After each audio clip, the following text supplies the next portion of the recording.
Ini area nanti tinggal di ini aja ya. Aduh, apaan nih? Ada. Assalamualaikum warahmatullahi wabarakatuh. Al-Fatihah ta'ala hadhihi niyyah wa ala kulli niyatin salihah ila hadratin Nabi Muhammadin sallallahu alaihi wasallam wa ashabihi wa dhurriyyatihi wa li arba'ati a'immatil mujtahidin wa muqallidihim fid din summa ila musannif hadhihi al-kutub al-awwal Sahih Matan Ghayat wa Taqrib Abi Syuja' Fathul Qarib Al-Mujib Syekh Ibn Qasim Al-Ghazi summa sahib al-Hashiyah Syekh Bayjuri Sya'ulillahi lahum al-Fatihah. A'udzu billahi minasyaitonir rajim. Bismillahirrahmanirrahim. Alhamdulillahi rabbil alamin arrahmanir rahim maliki yaumiddin. Iyyaka na'budu wa iyyaka nasta'in. Ihdinas siratal mustaqim. Siratal ladzina an'amta 'alaihim ghairil maghdubi 'alaihim waladdallin. Amin ya Allah ya rabbal alamin. Kita masuk ke pembahasan berikutnya. Kemarin kita sudah hatamkan permasalahan tentang syarat sholat. Terakhir yang pertama adalah suci, memastikan bahwa semuanya suci dari anggota badan kita maupun baju yang kita gunakan. Kemudian yang berikutnya menutup aurat. Menutup aurat wajib di dalam sholat. Dan sekarang kita masuk yang ketiga dari syarat sahnya sholat. Waalaikumsalam. Ya lanjut aja. Tim rokok di sini berarti. Nadkhulu fi syarti ats-tsalits. Ahli sab, benar. Masuk ke syarat ketiga wasalisu al-wuqufu. Kita barukan nih, udah kangen nih sama suara guru kita Ustaz Ukun. Masya Allah. Syarat itu di luar sholat berarti ya? Udah, iya betul, syarat di luar sholat. Buat ini. Wasalisu Ustaz alaihi. Aduh, beda dah kitabnya. Berapa Ustaz? Wasalisu al-wuqufu ala makanin tahirin.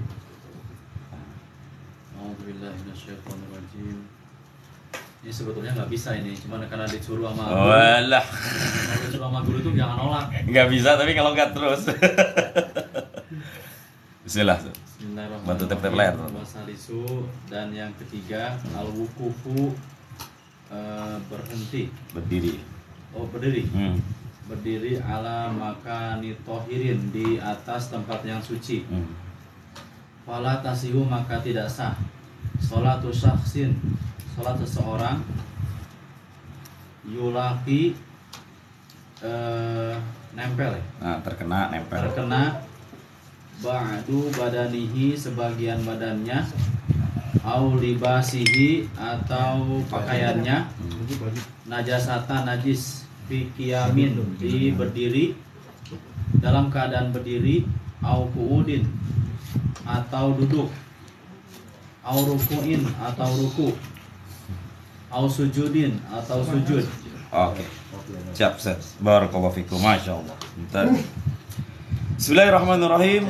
Wasalisu al-wuqufu ala makanin tahirin. Bermulai yang ketiga dari syarat sah salat, al-wuqufu itu berdiri. Al-wuqufu itu berdiri, khobar. Ala makanin tahirin, di atas tempat yang suci. Berdiri di atas tempat yang suci. Ini teks dasarnya. Di syarah fala tasihhu salatu syakhsin. Kalau begitu, maka tidak sah salatnya seseorang yulaqi ba'dha badanihi, yang bersentuhan atau menempel atau terkena ba'dha badanihi, sebagian badannya, au libasihi, ataupun pakaiannya, najasatan, maf'ul, akan satu najis,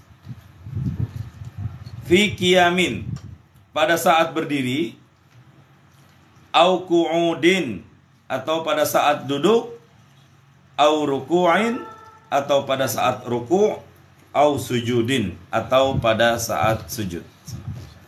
Nah, syarat yang ketiga, berdiri di tempat yang suci. Waqafa yaqifu sebenarnya artinya berhenti. Waqafa yaqifu artinya berhenti. Bisa juga diterjemahkan dengan menetap, wukuf. Di dalam kitab di sini kalau mau diprotes bisa, Pak Ustadz ini cuma berdiri doang. Kalau misalnya berdiri kita bebas dari najis, tapi pas sujud gimana? Nah, pas sujud ada najisnya, apakah sholatnya juga masih dianggap sah atau tidak? Nah, di sini dijelaskan bahwa yang dimaksud dengan wukuf ataupun berdiri di sini ini bukan cuma berdiri saja, tapi juga masuk ruku, masuk sujud, dan juga masuk i'tidal. Jadi dalam gerakan-gerakan itu, kalau misalnya badan kita bersentuhan atau pakaian kita, ini kan ada ya, ba'du badanihi, badan kita atau pakaian kita terkena najis, maka sholatnya otomatis tidak sah. Ya. Tempat pijakannya bersih, tapi pas lagi sujud, di bagian tempat sujudnya ternyata ada kotoran atau ada najis, maka otomatis sholat orang tersebut pada saat itu tidak sah. Jadi maksud berdiri di tempat yang suci adalah memastikan rukunya, i'tidalnya, sujudnya, duduknya semua dalam keadaan suci, bebas daripada najis.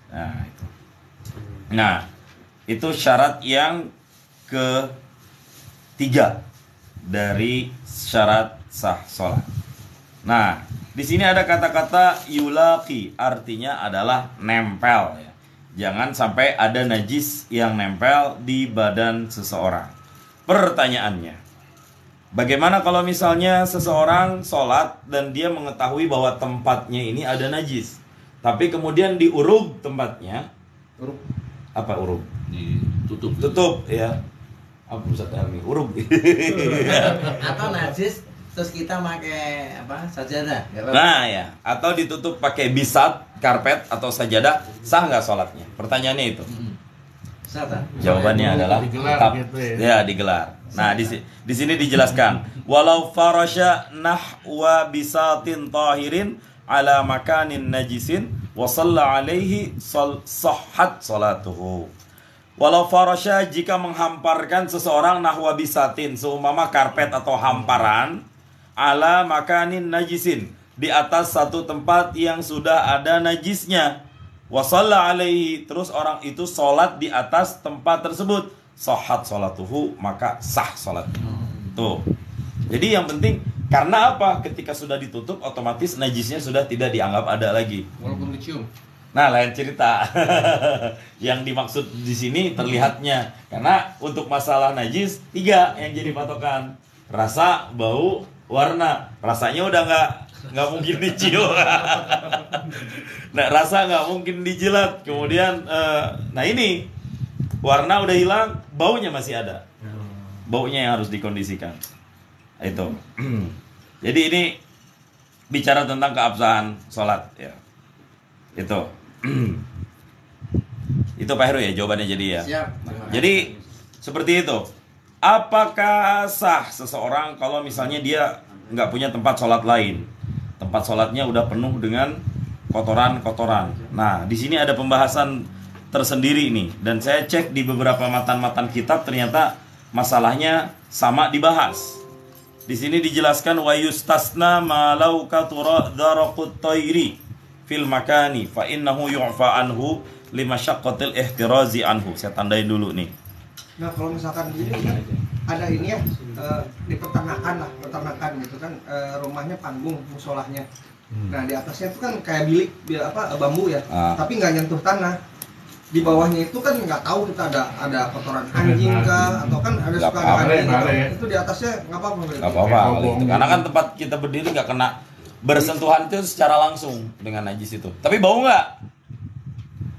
Kalau nggak bau, Kan bau kan. ya kalau bau cari tempat yang lebih jauh. Minimal makruh sholat di tempat yang seperti itu. Iya, sah sholatnya. Cuma kalau misalnya takutnya nanti najisnya kena, masalahnya bau juga dianggap najis kan. Kalau baunya bersumber dari najis. Kasusnya seperti tadi menghamparkan karpet, di bawahnya ada kotoran, tapi masih ada baunya. Nah itu yang jadi masalah. Nah itu tuh kemarin tuh sempat ini apa di liputan yang Parung tuh yang rumah kucing itu bau banget. Bau banget itu kan campur kucing, anjing, monyet segala macam. Aneh pernah ke sono. Yang di belakangnya itu ada emang buat sholat gitu, cuman baunya itu cium tuh. Rumah pribadi. Penangkaran shelter apa kayak rumah sakit gitu, rumah sakit hewan. Dan Bau dibakar banget. itu. Dibakar itu. Oh, dibakar udah. Itu gimana tadi yang bau itu misalkan ini nih di sini kan ruangan ini itu kucing Nggak apa-apa kalau misah, najisnya di situ. Nah ini yang mau dibahas berikutnya. Najisnya batas areanya mana? Yang dimaksud dengan area adalah makan wukuf, tempat dia berdiri. Itu yang menjadi patokan. Adapun tempat di sekelilingnya atau lurus di depannya, misalnya 12 meter ke depan, ada najis. Apakah najis yang ada 12 meter dari titik orang berdiri sholat itu mempengaruhi keabsahan sholatnya atau tidak? Jawabannya tidak. Bahkan najis yang ada di sampingnya aja nggak dianggap menurut pendapat yang sahih. Tapi ada juga pendapat yang mengatakan, oh enggak, itu masih dianggap satu tempat. Kasusnya dalam satu ruangan ini, kotoran kucing, dia sholat di sini. Apakah sah? Ada yang mengatakan sah, ada yang mengatakan tidak. Tapi menurut Qaul Azhar, pendapat yang kuat tetap dianggap sah. Karena apa? Yang menjadi patokan sahnya sholat itu bukan tempat sekitar, tapi yang menjadi patokan adalah titik di mana dia berdiri pada saat itu. Nah, itu. Nah, kita patul qarib. Nah, kemudian wa yustasna malau kathura dzarqut tayri fil makani. Ini permasalahan dikecualikan. Insyaallah. Waalaikumsalam warahmatullahi wabarakatuh. Ahlan, insyaallah. Insyaallah. Ini kosong. Ya, sampai Pak Ustadz Ini bisa dipakai Pak. aja Kalau kali ada ya. yang datang Pak, sampai Pak Ustadz. Sampai Pak Musa, sampai Pak Musa. rokok Pak Sampai Pak Musa aja tuh. Ini kosong, Ki. Masa di sana. Sampai ada yang datang. Oh ya? Nah, gitu. Putih, ini kalau situ di situ. Oke. Jadi itu ya. Wa yustasna dan dikecualikan ma sesuatu lauka dzarqut tayri. Kalau banyak kotoran burung fil makani di dalam satu tempat fa innahu yu'fa. Maka dalam kasus tersebut yu'fa, maka dimaafkan anhu dari orang tersebut, dari tempat tersebut, lima syaqqatil ihtirazi anhu, karena sukar untuk memilah-milahnya. Nah, ini kalau di dalam bahasa kitab namanya umumul balwa. Kalau satu tempat udah terlanjur kotor dengan tai burung. Ini khusus untuk konteks tai burung ya. Kotoran burung memang banyak di satu tempat. Di masa banyak. Iya, itu. Tapi kalau itu masih bisa dipilah-pilih. Dalam kondisi kita bisa memilih, baiknya kita memilih. Tapi ini udah nggak ada tempat lagi untuk sholat. Sekalinya ada tempat untuk sholat, tempatnya udah penuh dengan kotoran burung.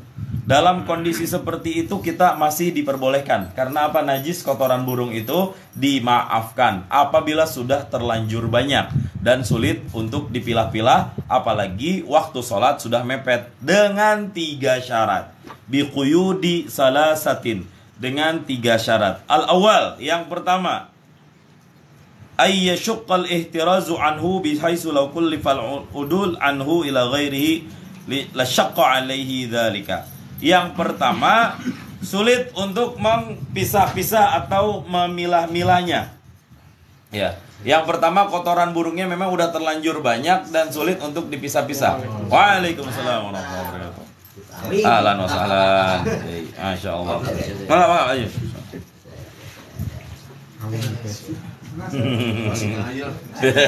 Ini kosong. Biasa. Yang pertama harus dipastikan dulu bahwa kita udah nggak mungkin lagi untuk membersihkan, untuk memilah, untuk memilih. Tempatnya udah kadung terlanjur banyak kotoran burung, tai burung di situ. Ya udah, itu syarat pertama, sholat aja langsung di situ. Itu diperbolehkan, tapi itu tetap dianggap najis. Cuma najis yang dimaafkan. Jadi ada istilah najis yang ma'fu. Ma'fu itu dimaafkan. Apakah najis yang dimaafkan itu termasuk najis?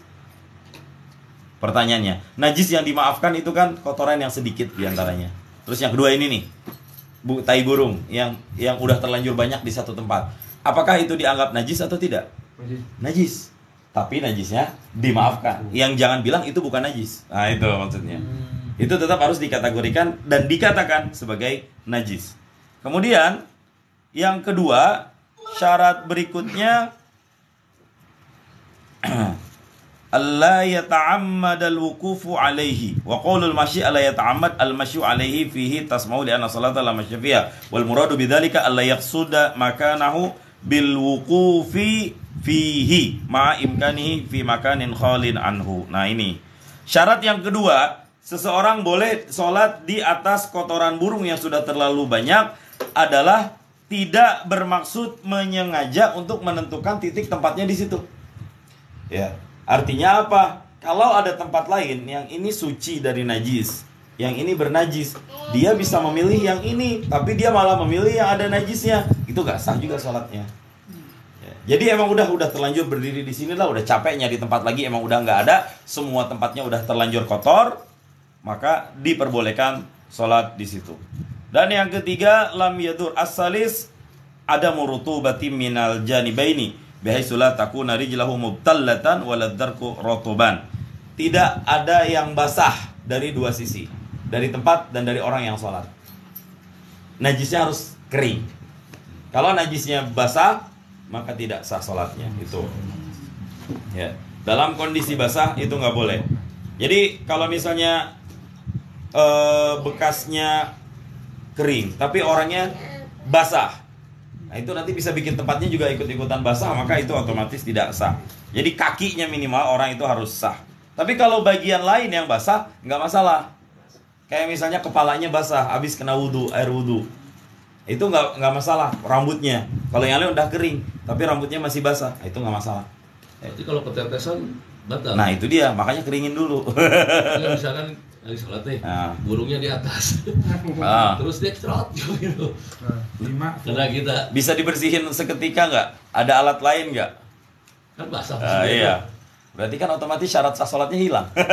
Berarti ya udah. Membatalkan atau bagaimana? Iya, kalau makanya kalau dia bawa alat-alat tertentu, misalnya kayak tisu, tak kena tai burung, ambil tisunya langsung, set, dan dia udah ngelihat nggak ada lagi di sini, buang, singkirkan ke samping, tak tisunya, sholat nggak masalah. Sampingnya ada orang sholat. Nggak masalah. Ya, atau geser di tempat yang kita yakini nggak ada orang sholat di situ. Kan walaupun safnya berjamaah ada titik renggang-renggangnya, taruh di situ. Tapi kalau emang nggak ada, ya udah bersihin dulu. Nanti ulang lagi sholatnya. Lalu di Masjidil Haram juga banyak ya. Iya. Apanya? Burung. Burung. Pernah ketetes. Tapi tidak Tidak ada yang di situ. tidak masuk ke dalam. Ke dalam. Di luar doang. nggak berani gitu. Nggak berani dia. Insya Allah ya. Tapi kalau di masjid-masjid dalam dia. Nya dalam situ jadi. Ya itu dia. Insya Allah. Kalau di Masjidil Haram, nya juga ada. Nggak ada dia. Di luar loh nya baik di luar. Ke laut kalau dia ngomong. Kalau pantas hilang. Kalau ke guru. Muter juga nggak putar ke keliling juga ya. Nggak Tidak mau di atas Ka'bah. Iya nggak ada sahabat dia mau. Nggak mau. Bisa kayak gitu ya. Insya Allah. Burungnya burung gereja lagi, masuk masjid lagi ya? Nggak kayak mau gereja bukan nih. Dia merpati. Oh. Enggak, yang dimasak. Oh iya gereja. Iya. Gak sopan kan? Tapi kan pada masuk Islam berarti. Kenapa? Nggak adil, nggak ada burung masjid. Ya, adanya burung gereja. Gara-gara Pampers. Oh iya, Pampers itu tadi. Masya Allah, tabarakallah. Nah itu, di kondisi intinya sebelum sholat harus dipastikan sampai kalau ada, mohon maaf, tai cicak gitu ya, kotoran cicak juga singkirkan dulu. Makanya tugas marbot salah satunya yaitu kalau untuk masjid memastikan bahwa setiap tempat bersih dari kotoran. Kalau ada jangan didiemin, laporin, atau kalau dia bisa ambil sendiri ya ambil sendiri. Itu karena apa? Terkait sahnya sholat. Wudunya mah nggak batal, cuma sholatnya itu jadi nggak sah gitu ya. Nah, ini jelas jangan ada najis di tempat yang dia berdiri, baik nempel di badannya atau di pakaiannya. Di pakaiannya, di sini ada kata-kata di pakaiannya, artinya apa? Nggak sah kalau ada pakaiannya, kena. Kalau nggak sah sholatnya, batal. Mau nggak mau, ganti dulu atau bersihkan dulu bajunya. Kalau jatuhnya di tempat dekat tempat sujud tante. Geser. Tapi kalau kita sujud nggak kena kan? Tetap. Tetap Jadi dalam area jangkauan sholatnya, ibarat kata sejadah, nah searea sejadah itu tuh kalau kena. Yang susah kalau lagi sholat jamaah. Iya, Nah itu dia, saya juga bingung. Mau lari ke kiri kagak bisa, ke kanan nggak bisa, mempertahankan di tempat nggak sholatnya bingung juga ya. Masuk tai cicak nggak? Iya kan najis teh cicak. Tapi Iya, kalau pakai najis. sorban mungkin bisa tutupin pakai sorban. San. Nah kalau ada lebih aman. Tutupin pakai sorban. gitu. Atau berkorban pecinya dikit. Tadi di pembahasan awal kan. Awal kan, ya. ini kasusnya kalau dia nggak bawa apa-apa. Iya. Tapi kalau alhamdulillah kalau bawa sejadah sendiri bisa udah nutupin langsung. Nah, Hmm. nanya kalau saya sholat, karena kan saya sekarang sekolah ngajar di kelas di sekolah Katolik. Curhat nih, curhat. Luar biasa. Sholat di ruang itu di kelas ya, ada Salib. patung salib gimana? Apa, Bes? Nggak apa-apa.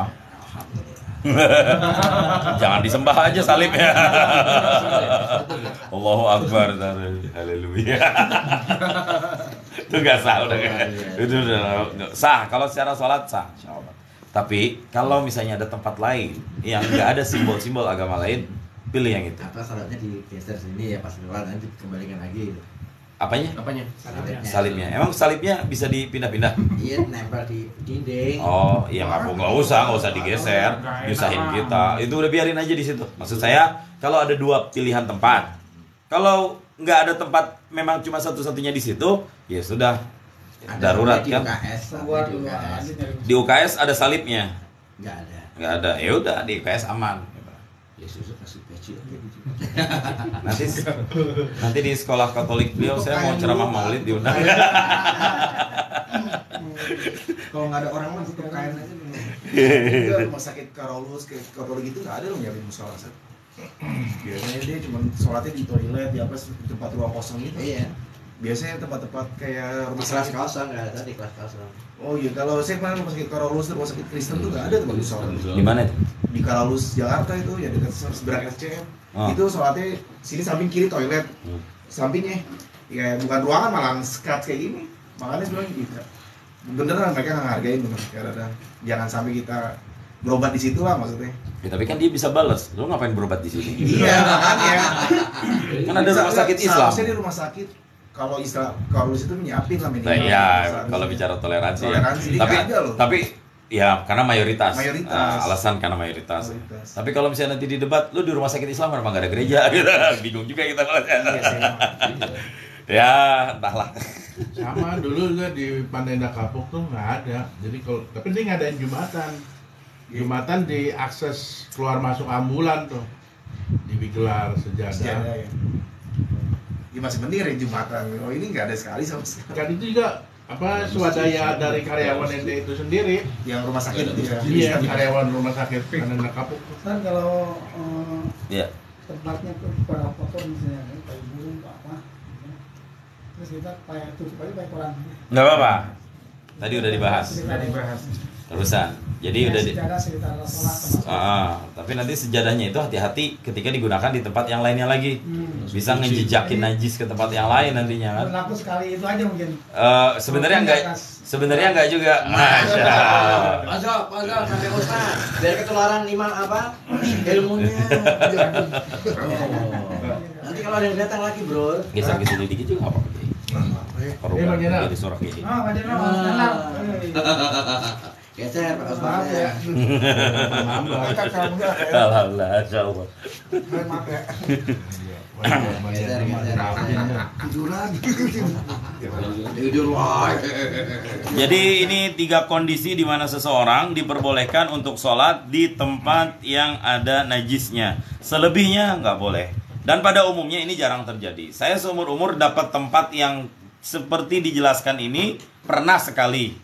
Itu pun kejadiannya di daerah, kalau Candi Prambanan apa ya? Magelang ya?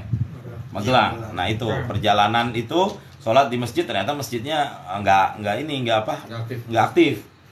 Itu subuh. Dan kita nggak tahu ini kayak kotor banget sama burung gitu. Emang nggak ada tempat sholat lagi. Kita juga bingung mau kemana. Udah ada sholat di situ. Saya juga masih kecil waktu itu.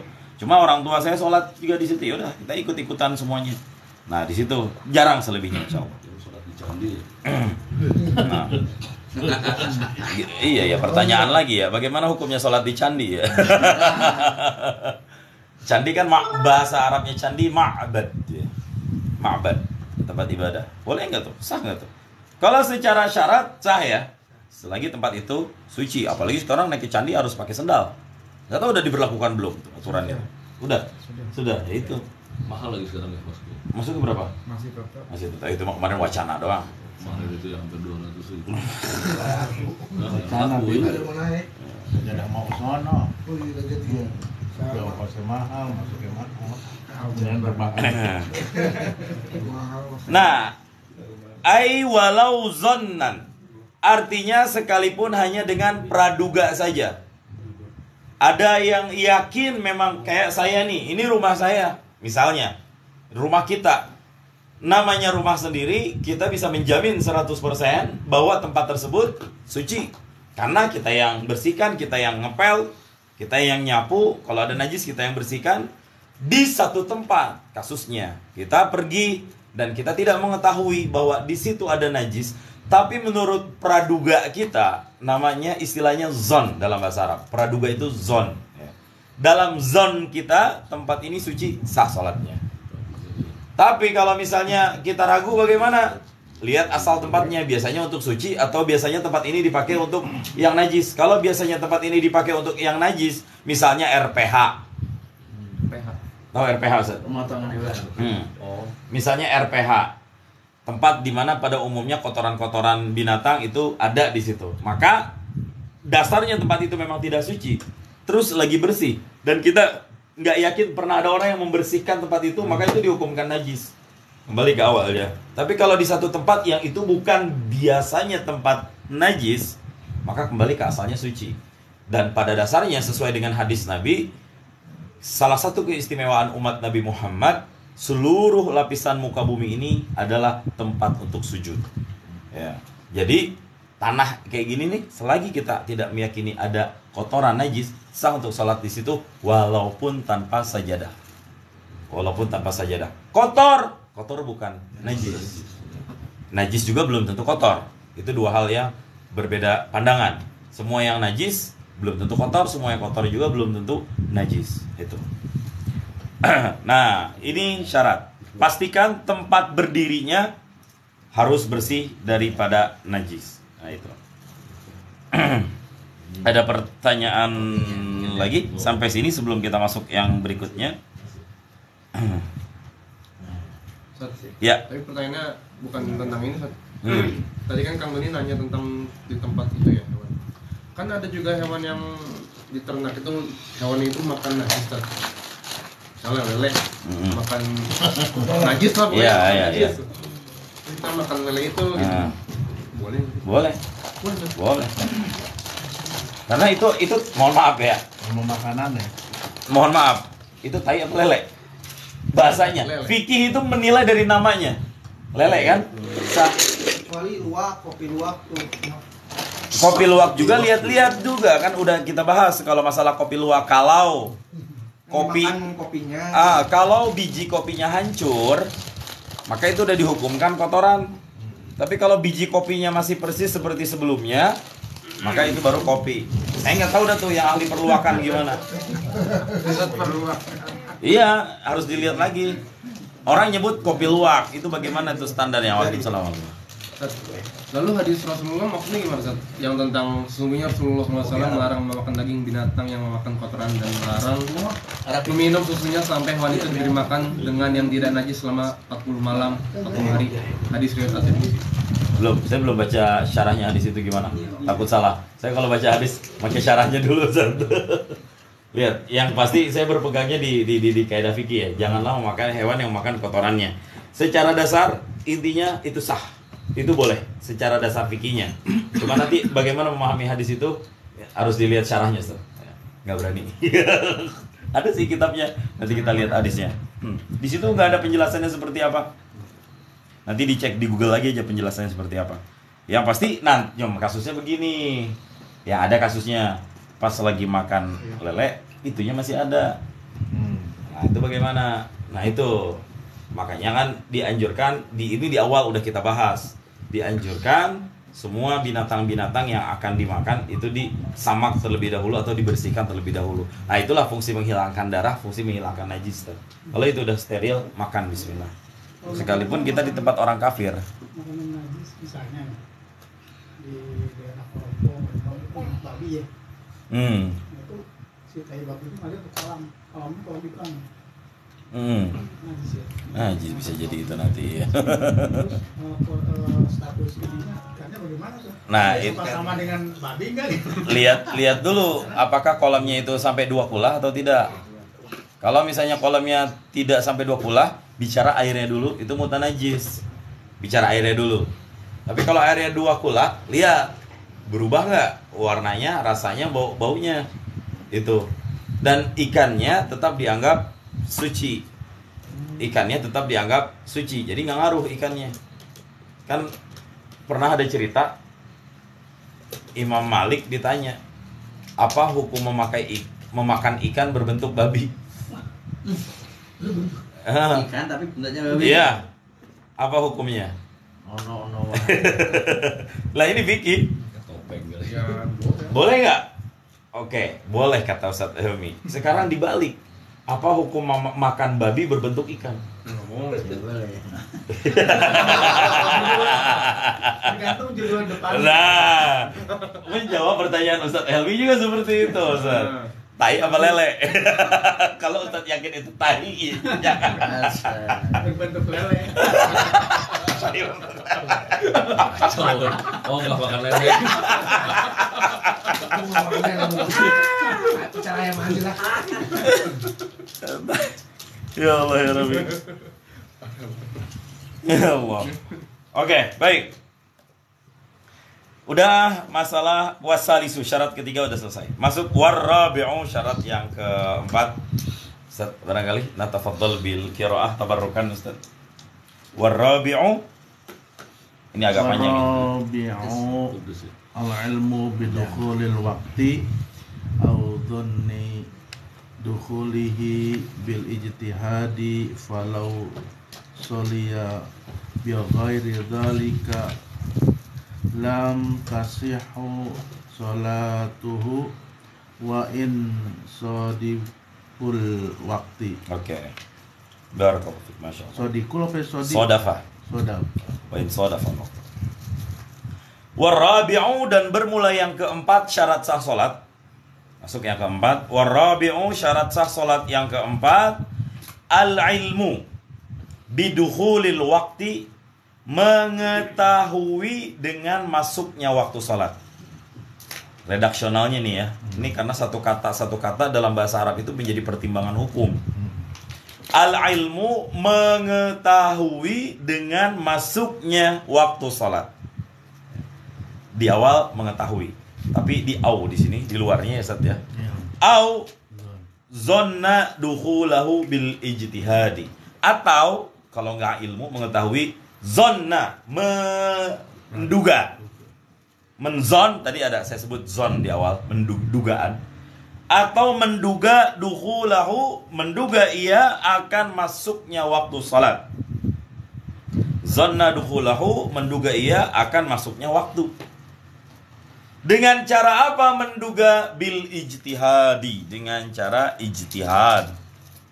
Mencari tahu, arti ijtihad itu bersungguh-sungguh untuk mencari tahu waktu sholat. Nah, falau shalla bi ghairi dzalika, maka ini tafriyah. Tafriyah itu rincian pemahamannya. Maka kalau begitu, lau shalla, jika sholat seseorang bi ghairi dzalika, dengan tanpa demikian, satu dugaan, atau kedua mengetahui yakin. Salat tanpa dua itu lam tasihha salatuhu, niscaya tidak sah salatnya. Wa in sadafal waktu, wa in sadafal waqta, sekalipun waktunya tepat. Nah, sekalipun waktunya tepat atau bersentuhan atau kena waktunya. Jadi ini syarat yang lebih rumit lagi nih. Ini teksnya cuma dikit doang tapi pemahamannya luar biasa.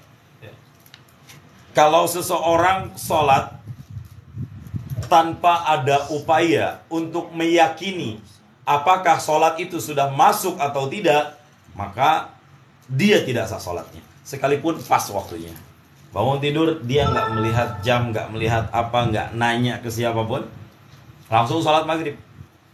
Dia sendiri tidak meyakini apakah detik itu waktu maghrib atau bukan, maka sholat orang tersebut dihukumkan tidak sah, sekalipun ternyata benar waktunya adalah waktu maghrib. Tuh, mafhum dari penjelasan ini. Jadi di sini ada kata-kata al-ilmu, mengetahui. Maksud mengetahui, saya baca di syarah di dalam, maksud mengetahui ay al-ilmu binafsihi bidukhulil waqtil mahdudi syar'an lis-salati. Artinya dia tahu dengan sendirinya, bukan dengan orang lain. Bidukhulil waqti, dengan masuknya waktu salat al-mahdudi yang telah ditentukan syar'an oleh syara' lis-salati, bagi salat. Wa hadha huwal martabatul ula. Ini level pertama dalam mengetahui. Ada 3 level semuanya nih. Level pertama, tahu sendiri. Gimana caranya tahu sendiri? Ke atas langit, lihat. Oh, ini matahari kayaknya udah zawal, udah tergelincir. Dah, yakin sholat, ini level paling tinggi, level paling bagus. Karena waktu sholat ingat bukan jam, tapi matahari.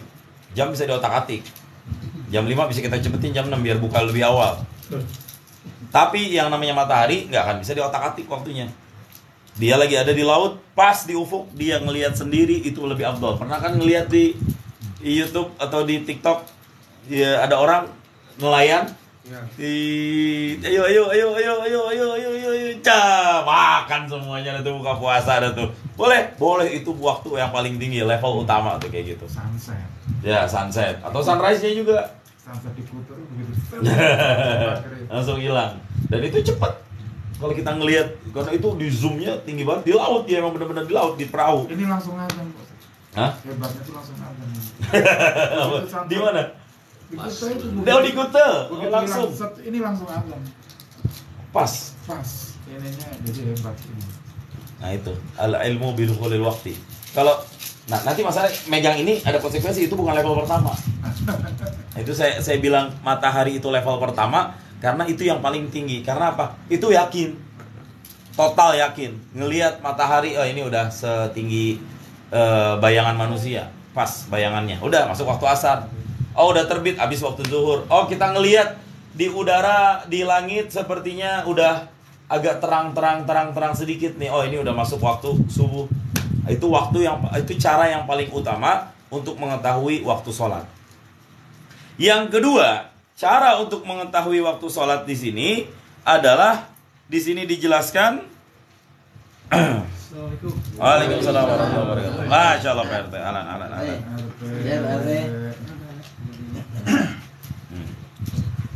Masya Allah. Karena pasar kalau mau panggil Pak Musa. Biar pulangnya cepet.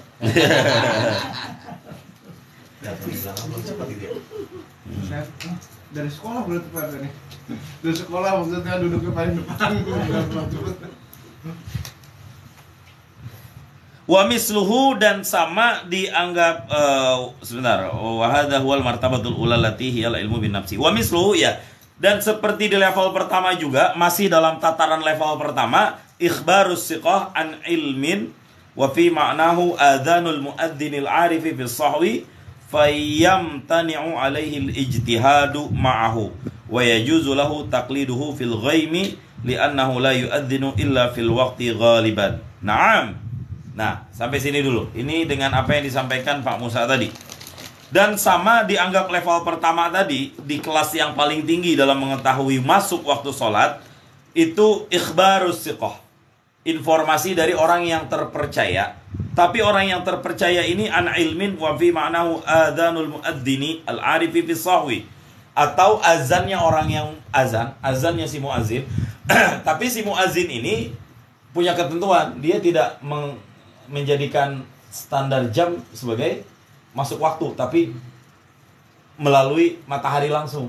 Nah ini juga dinamakan masih di level pertama, di level pertama. Jadi kalau mau dibikin, ya, kalau mau dibikin untuk waktu sholat, ini kan ada dua ya untuk waktu sholat. Waktu sholat yang pertama mengetahui Ini level paling utama, mengetahui. Kemudian yang kedua nanti ijtihad. Ini belum saya bahas. Yang ketiga taklid ya. Nah, kita masih di sini dulu. Ini level, ini secara berurutan levelnya. Ini 1, 2, 3. Ini kita masih bahas di level mengetahui dulu. Al-ilmu. Masuk di mengetahui jika seseorang terbiasa sholat atau azan, tapi waktu yang dijadikan standar adalah dengan standar matahari langsung, maka dia masuk dalam level ini. Dia sholat setelah berupaya mengetahui langsung, sah sholatnya. Kemudian yang kedua adalah dengan adanya ijtihad. Ijtihad itu ya contohnya kayak ngelihat jam, berpedoman dengan sesuatu yang menjadi petunjuk pada kebiasaannya. Jam contohnya. Tapi jam apakah itu penentu waktu sholat? Bukan. Itu hanya alat bantu untuk mendeteksi waktu sholat. Tapi ketika seseorang ngelihat jam tanpa ngelihat matahari, sah nggak? Tergantung jamnya. Kenapa tergantung jamnya? Kalau jamnya jam HP yang sudah tersinkron jam dunia, apa? Terus kalau jamnya jam dinding, nggak sah? Kan baterainya kadang-kadang suka soal. Sekarang kan. Berarti waktu sholat ditentukan oleh baterai. Logikanya begitu, Ustaz. Ini bisa dibalik-balikin. Jadi kalau misalnya seseorang sholat dengan jam yang secara ghalib, secara kebiasaan itu jam nggak lagi error, maka sholatnya tetap sah. Dia masuk level yang kedua, ijtihad. Yang penting ada upaya. Ijtihad itu artinya sungguh-sungguh ya. Itu level yang kedua, ijtihad. Jadi boleh tuh. Ya, saya nggak tahu nih, ini ada bahasa Arab yang saya belum nemuin maknanya nih di kamus ini. Al-mazawil as-sahihah wal manakibus sahihah wa sa'atil mujarrabah. Jam yang udah terlatih, kemudian manakib sahihah saya nggak tahu ini apa ini, kayak teropong gitu barangkali. Kemudian mazawil as-sahihah. Teman-teman nanti yang tahu apa artinya dikabarin. Kemudian wa baitul ibrah, rumah jarum. Kayak gimana rumah jarum? Saya nggak tahu juga. Baitul ibrah, rumah jarum, li arifin bihi, bagi orang yang mengetahui cara menggunakannya. Saya juga nggak tahu nih. Mungkin orang zaman dulu kali ini. Ya, jam matahari. Ya, itu apa itu? Seperti ini banyak di kampung-kampung. Nah, iya mungkin seperti itu, Ustaz. Ada di sini, tapi saya nggak tahu cara gunainnya gimana. Ini cara orang zaman dulu mengetahui waktu sholat. Udah sampai sini, sampai sini, sampai sini, sampai sini. Nanti bisa lah dilihat di YouTube kalau ada tayangannya ya di rumah masing-masing bagaimana. Nah, fa innahu qad yadullu 'alal waqti, karena semua alat-alat itu bisa dan terkadang menjadi petunjuk di atas satu waktu. Fa hadza kulluhu fi martabatin wahidatin. Nah, untuk yang alat-alat seperti ini masih dalam level yang pertama ya. Ini masih dalam level pertama karena petunjuknya langsung. Nah, ini masuk yang level kedua dengan zon. Ini termasuk jam. Kita kembali ke jam lagi. Termasuk dengan jam atau misalnya dengan isyarat-isyarat tertentu. Misalnya bocah udah pulang sekolah. Itu biasanya pulang jam 12. Anak-anak Ar-Rahmaniyah biasanya pulang habis sholat zuhur. Melihat salah satu bocah pulang. Ternyata lagi.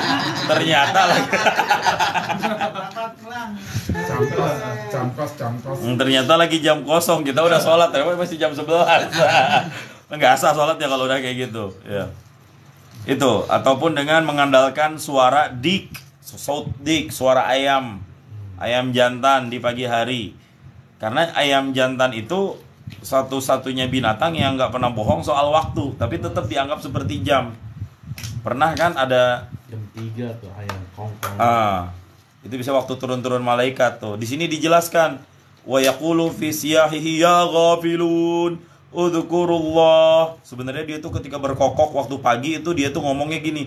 Artinya nih kalau diterjemahin, wahai orang-orang yang lalai, wahai orang-orang yang tertidur, udzukurullah, ingatlah kalian kepada Allah gitu ya. Cuma nggak ada subtitlenya aja. Iya, ini dijelaskan seperti ini di dalam kitab nih, masya Allah. Tapi yang mujarrab atau himarin atau keledai, mujarrabin yang udah terlatih. Kalau yang nggak terlatih nggak bisa dia merujukan. Asal bersuara, suaranya error. Tapi kalau ayam, saya nggak tahu nih ya. Kalau bapak-bapak pernah lihat di tayangan, saya pernah baca ketika belajar tentang fikih juga terkait dengan masalah waktu sholat. Ayam itu dia itu kayak ada memori yang sampai sekarang para pakar biologi belum menemukan misterinya apa. Jadi Allah itu kayak ngasih apa ya, semacam kosmos atau apa bahasanya di ayam, di dalam tubuh ayam itu, sehingga ketika ayam ditaruh di tempat yang gelap selama seminggu, yang nggak ada matahari, dia tetap akan berkokok di jam 3, jam 4. Ada timernya ya? Nah, ada timer alami dari Allah. Itu sampai ngetesnya begitu, ayam dikurung, dikasih makan tetap gitu. Pengen tahu jam berapa aja dia berkokok, ternyata emang sama. Gitu. Beda dengan ayam tetangga. Saya ini jadi jam kedua. Jadi jam kedua benar. Nah, itu bisa dijadiin petunjuk juga barangkali jam. Apa? Saut di suara ayam ya. Dikun itu ayam jantan ya. Wa ma'nal ijtihad bidzalika ay yata'ammal fi ka ay yata'ammal fil khiyatati wa asrafiha aula fi adanid dik hal huwa qabla adatihi aula. Tapi juga kita pastiin juga kalau bisa. Ini kan ayam udah berkokok nih. Kita cek, iya kali ini ayamnya kagak error. Takutnya ayam berkokok karena ada binatang lain, dia tuh kaget. Nah, kita kebangun. Nah, itu biasanya suara yang kayak gitu yang aneh nih. Ayam nggak kayak gini nih bersuaranya nih, kok tumben beda-bedanya. Itu jangan diikutin kalau yang kayak gitu. Tapi ini yang suara ayam alami, biasanya panjang. Dan kalau bapak-bapak perhatiin, itu saling bersaut-sautan satu ayam dengan ayam yang lainnya. Gitu.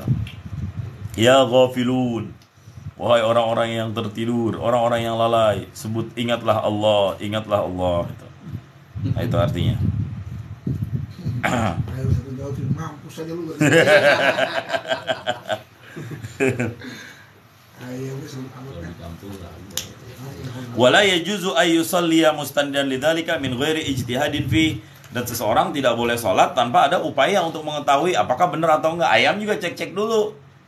Ya, ayamnya juga cek-cek dulu. Takutnya ayamnya lagi sakit. Nah, kalau kayak gitu kan nggak dianggap ikut dengan ijtihadnya waktu ya. Wa mana kaunil ijtihad martabat salisa anau in hasalat ilmu bin nafsi aw ma fi manahu min martabatil ula imtana alil ijtihad. Dan rubama adahu ila khilafi dzalika. Kalau misalnya nggak pakai upaya ijtihad untuk mengetahui, maka sholatnya bisa jadi dianggap tidak sah. Karena boleh jadi faktanya berbeda dengan petunjuknya. Nah, kemudian level yang ketiga namanya taklidul mujtahid. Level yang ketiga taklid itu ngikut.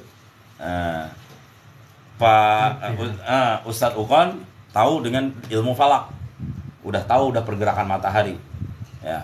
Doni nggak paham, ngelihat Ustadz Ukon udah tahu, kita ikut ke beliau juga petunjuk waktu sholat. Nah, itu level ketiga ya. Boleh kita nggak ngerti jam, kita misalnya nggak punya, ngelihat tanda-tanda langit, belum ngerti waktu sholat seperti apa, lihat ke beliau, beliau nih yang tahu, kita ikut ke beliau, itu dianggap juga mengetahui waktu sholat. Sah sholatnya. Ini semua kalau tidak ada upaya dari tiga ini, lalu dia nekat sholat, maka sholatnya tidak sah. Sholatnya tidak sah. Oke, sampai sini ada pertanyaan tentang masalah waktu sholat.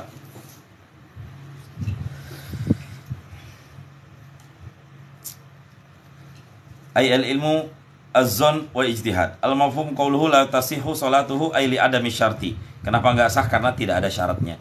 Nah, kasusnya di khilafi ma law shalla bil ijtihad summa tabayyana anna salatahu kanat qabla al-waqti.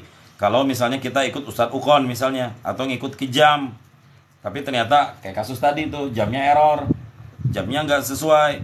Nah, qoblal waqti ternyata belum masuk waktunya. Fa innahu in kana alaihi faitah min jinsiha waqa'at anha. Kalau itu gimana sholatnya?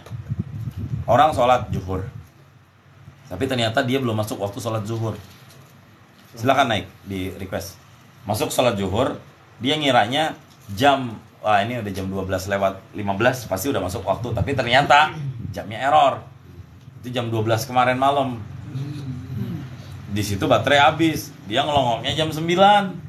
Dia ngiranya udah zuhur. Apakah sah sholatnya atau tidak? Nah, di sini dijelaskan, jika seseorang sholat dalam keadaan seperti ini, hukum sholat tersebut, sholat zuhur pada hari itu, pertama, jika dia punya utang-utang sholat zuhur yang lalu, maka jatuhnya itu sholat ngelunasin utang qadha yang kemarin. Ya. Jadi kalau dia kemarin dia lupa nih sholat nih, nah, maka itu otomatis jadi pengkodok sholat zuhur yang lalu. Karena kodok sholat nggak harus sesuai dengan waktunya, boleh di luar waktunya. Nah, tapi kalau dia tidak punya utang kodok, tapi saya yakin di sini mustahil. Kalau dia tidak punya utang kodok sholat, maka itu terangkat naflan, dianggap sebagai ibadah sunnah. Jadi tetap dianggap pahala sunnah. Tapi apakah itu dianggap sholat zuhur? Tidak. Sholat zuhur yang adaan maksudnya, itu tidak. Itu kasusnya. Jadi ketika nanti dia sudah, oh ternyata baru azan, nanti dia sholat zuhur sekali lagi, diulang lagi. Yang tadi nggak usah diulang, lah emang nggak sah zuhur, tapi jatuhnya sunnah atau kodoan, otomatis kodoan itu. Nah, ini kasus tambahan. Qoblal waqti lam yajib alaihil qada subhal yaum akhir faqat ya nasbana. Seperti itu. Nah, kalau misalnya Pak Ustadz, saya biasanya ngikutin siswa Rohmaniyah pulang jam 12. Tapi ternyata saya salah sangka. Mereka pada pulang lebih awal, jam 11:30. Nah, saya sholat udah seminggu. Kenapa emang jam liburan itu cuma kelas-kelas apa jam kos, jam kosong. Nah, itu bagaimana itu sholatnya itu? Dia cukup mengkodok sholat yang di akhir aja. Sholat dia udah seminggu misalnya sholat zuhur kayak gitu. Jadi otomatis hari kecuali Jumat lah katakan. Kalau Jumat mau udah jelas ongkoh ke masjid. Hari Kamis dia sholat.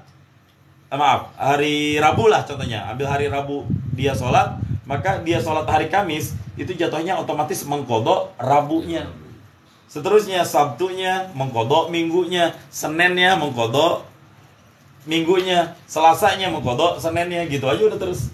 Selisihnya cuma 1 hari. Nah di akhir dia sadar bahwa ternyata dia sholat di waktu yang salah. Nah dia cukup sholat kodok di sholat itu aja. Tapi dosa enggak dosa. Karena apa? Dia udah berijtihad meskipun ijtihadnya salah gitu. Atau orang yang tinggal di rel kereta misalnya. Biasanya kalau kereta udah lewat jam segini nih, kereta ini tandanya udah masuk waktu jam 12 lewat. Karena kereta selalu on time. Di Indonesia kereta selalu on time. Brak! Ternyata terjadi keterlambatan perjalanan gara-gara tabrakan di Semarang misalnya. Otomatis kereta ini kok kereta nggak lewat-lewat. Ternyata kereta lewat tapi lebih awal misalnya. Atau kereta yang terlambat belum masuk waktu. Akhirnya salah. Nah, ketika dia tahu pada saat itu masih di waktunya, langsung aja sholat. Tapi kalau udah enggak, ya udah dia sholat lagi. Tapi kodoan jatuhnya nanti. Dosa enggak. Nah, yang penting di situ dia enggak dosa. Tapi untuk sekarang, karena teknologi udah canggih, ya udah pakai HP, betul. Itu udah paling aman dah. Kan ngikutin jam dunia kan, itu udah paling aman. Itu ngelihat HP masuknya tetap di bagian ijtihad. Masuknya di bagian ijtihad. Karena yang namanya buatan manusia bisa jadi salah. Bisa disetting, bisa diubah. Tapi kalau buatan Allah dengan alam, itu nggak mungkin salah. Itu kalau sholat kita kurang 2 menit 3 menit, kita sholat itu baru azan itu gimana? Apa kita lanjut? Nggak bisa dianggapnya pas takbiratul ihramnya, Sir. Oh, di waktu ya. Itu di luar waktu. Tapi kan kadang gini, Sir. Jadi ketika sholat itu kan kita melihat jam nih udah azan nih. Ternyata pas di sekeliling kita itu belum pada azan semuanya. Nah kita kan meyakinkan dari jam ini setiap kita kan. Ternyata baru azan tuh seluruh keliling nih semua masjid. Ternyata kita kurang 3 menit itu baru sholat tuh. Itu gimana? Apakah tetap ijtihad kita yang di awal atau ngikutin kita ulang lagi gitu? Nah di sini juga dijelasin. Mantap tat pertanyaan. Lau kathural muadzin. Kalau ajannya banyak. Iya kan. Ini biasanya masjid ini ajannya duluan dia mah.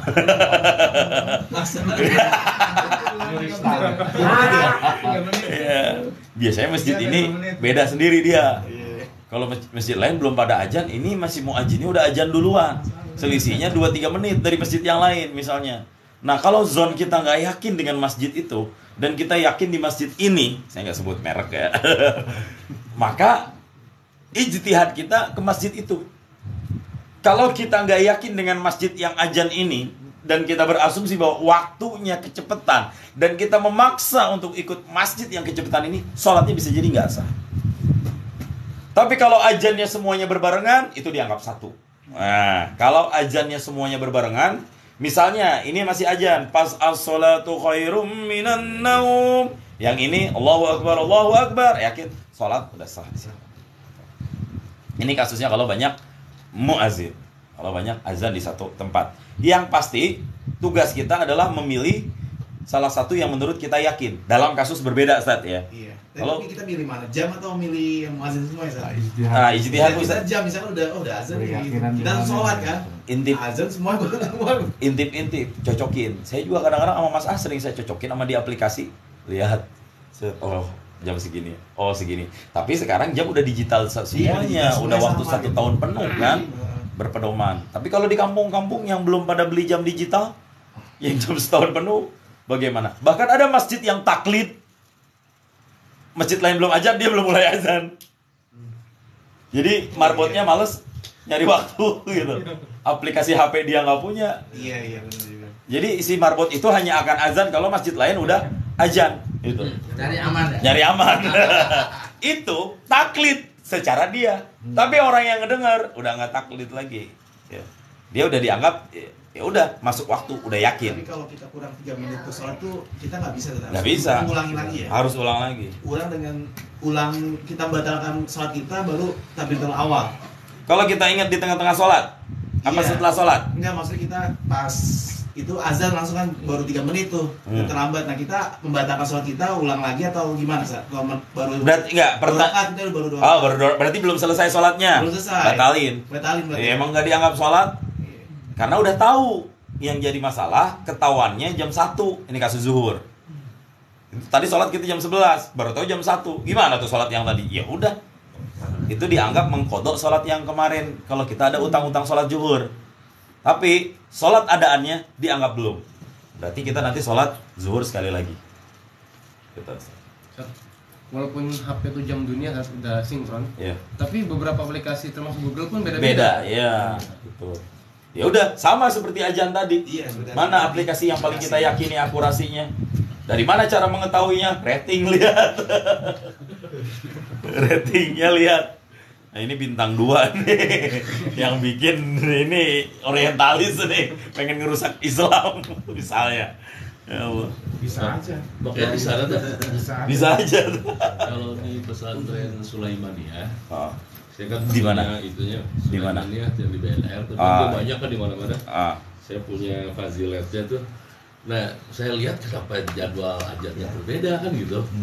Beda beberapa menit lah. Terus waktu itu saya tanya, ini kok beda ya dengan yang biasa kita gitu. Nah, mereka bilang katanya karena memang mereka spare waktu supaya aman katanya. Diundur ya?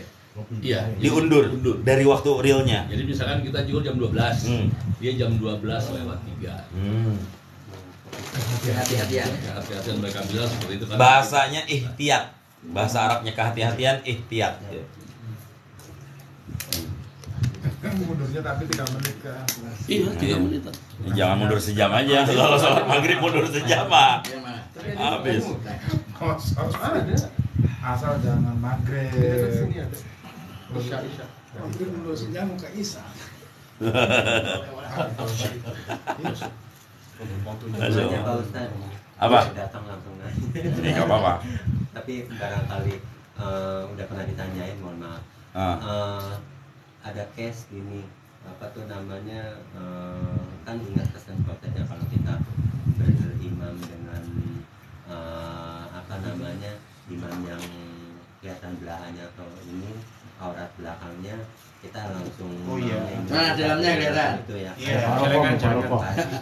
Nah ini kalau misal pas ketahuan kayak gini bilang salam gimana, apakah kita langsung udah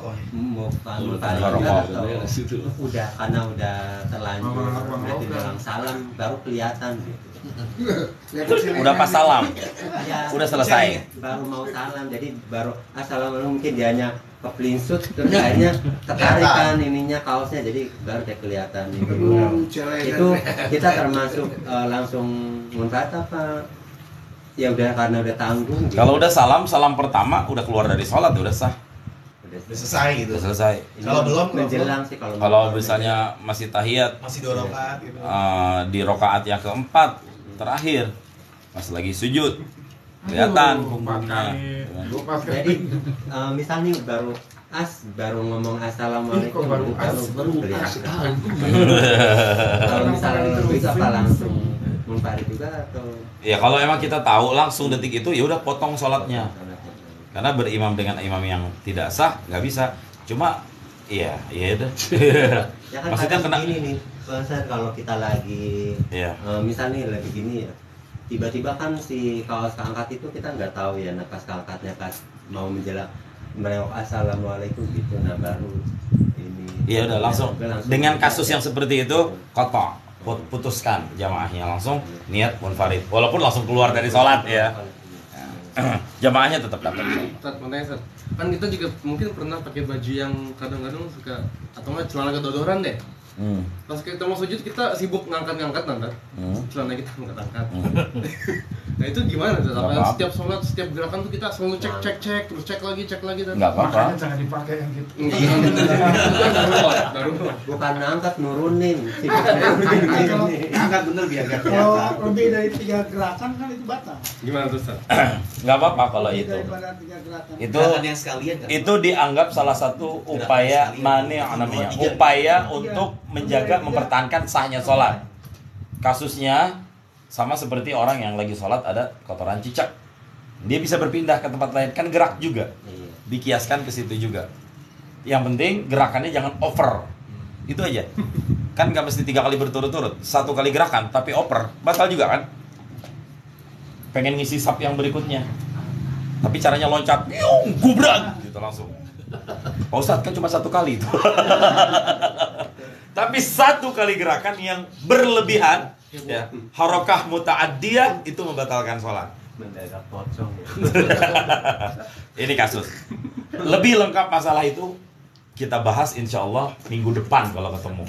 Baru kita masuk rukun sholat. Nah itu. Di dalam ya. Saya ini banyak pertanyaan-pertanyaan di seputar itu. Karena apa? Karena kita belum masuk rukun sholat. Belum lagi ntar kita debat tumak nina. Itu susah lagi. Bagaimana tumak nina sah apa enggak? Ada karena yang enggak meyakini tumak nina hari ini juga banyak. Allahu Akbar, Allahu Akbar, Allahu Akbar. Assalamualaikum warahmatullahi wabarakatuh. Allahu Akbar, capek. Kayak gitu. Itu enggak pakai tumak nina kayak gitu salatnya. Tapi mazhab Syafi'i enggak bisa. Tumak nina tetap. Nah, itu semua kita bahas di bab rukun-rukun salat insyaallah. Nah, oke. Wal khamisu istiqbalul kiblah, yang terakhir. Syarat salat yang terakhir, menghadap kiblat. Nah, tafadhal Ustaz Bos, barangkali tabarukan Ustaz. Wal khamisu. Ada Ustaz? Bismillahirrahmanirrahim. Wal khamisu istiqbalul kiblat. Ai al-kabati sumiyat kiblat kiblatu li anal musalla yuqabiluha waqa'batin lirtifaiha wastiqbaliha bisidri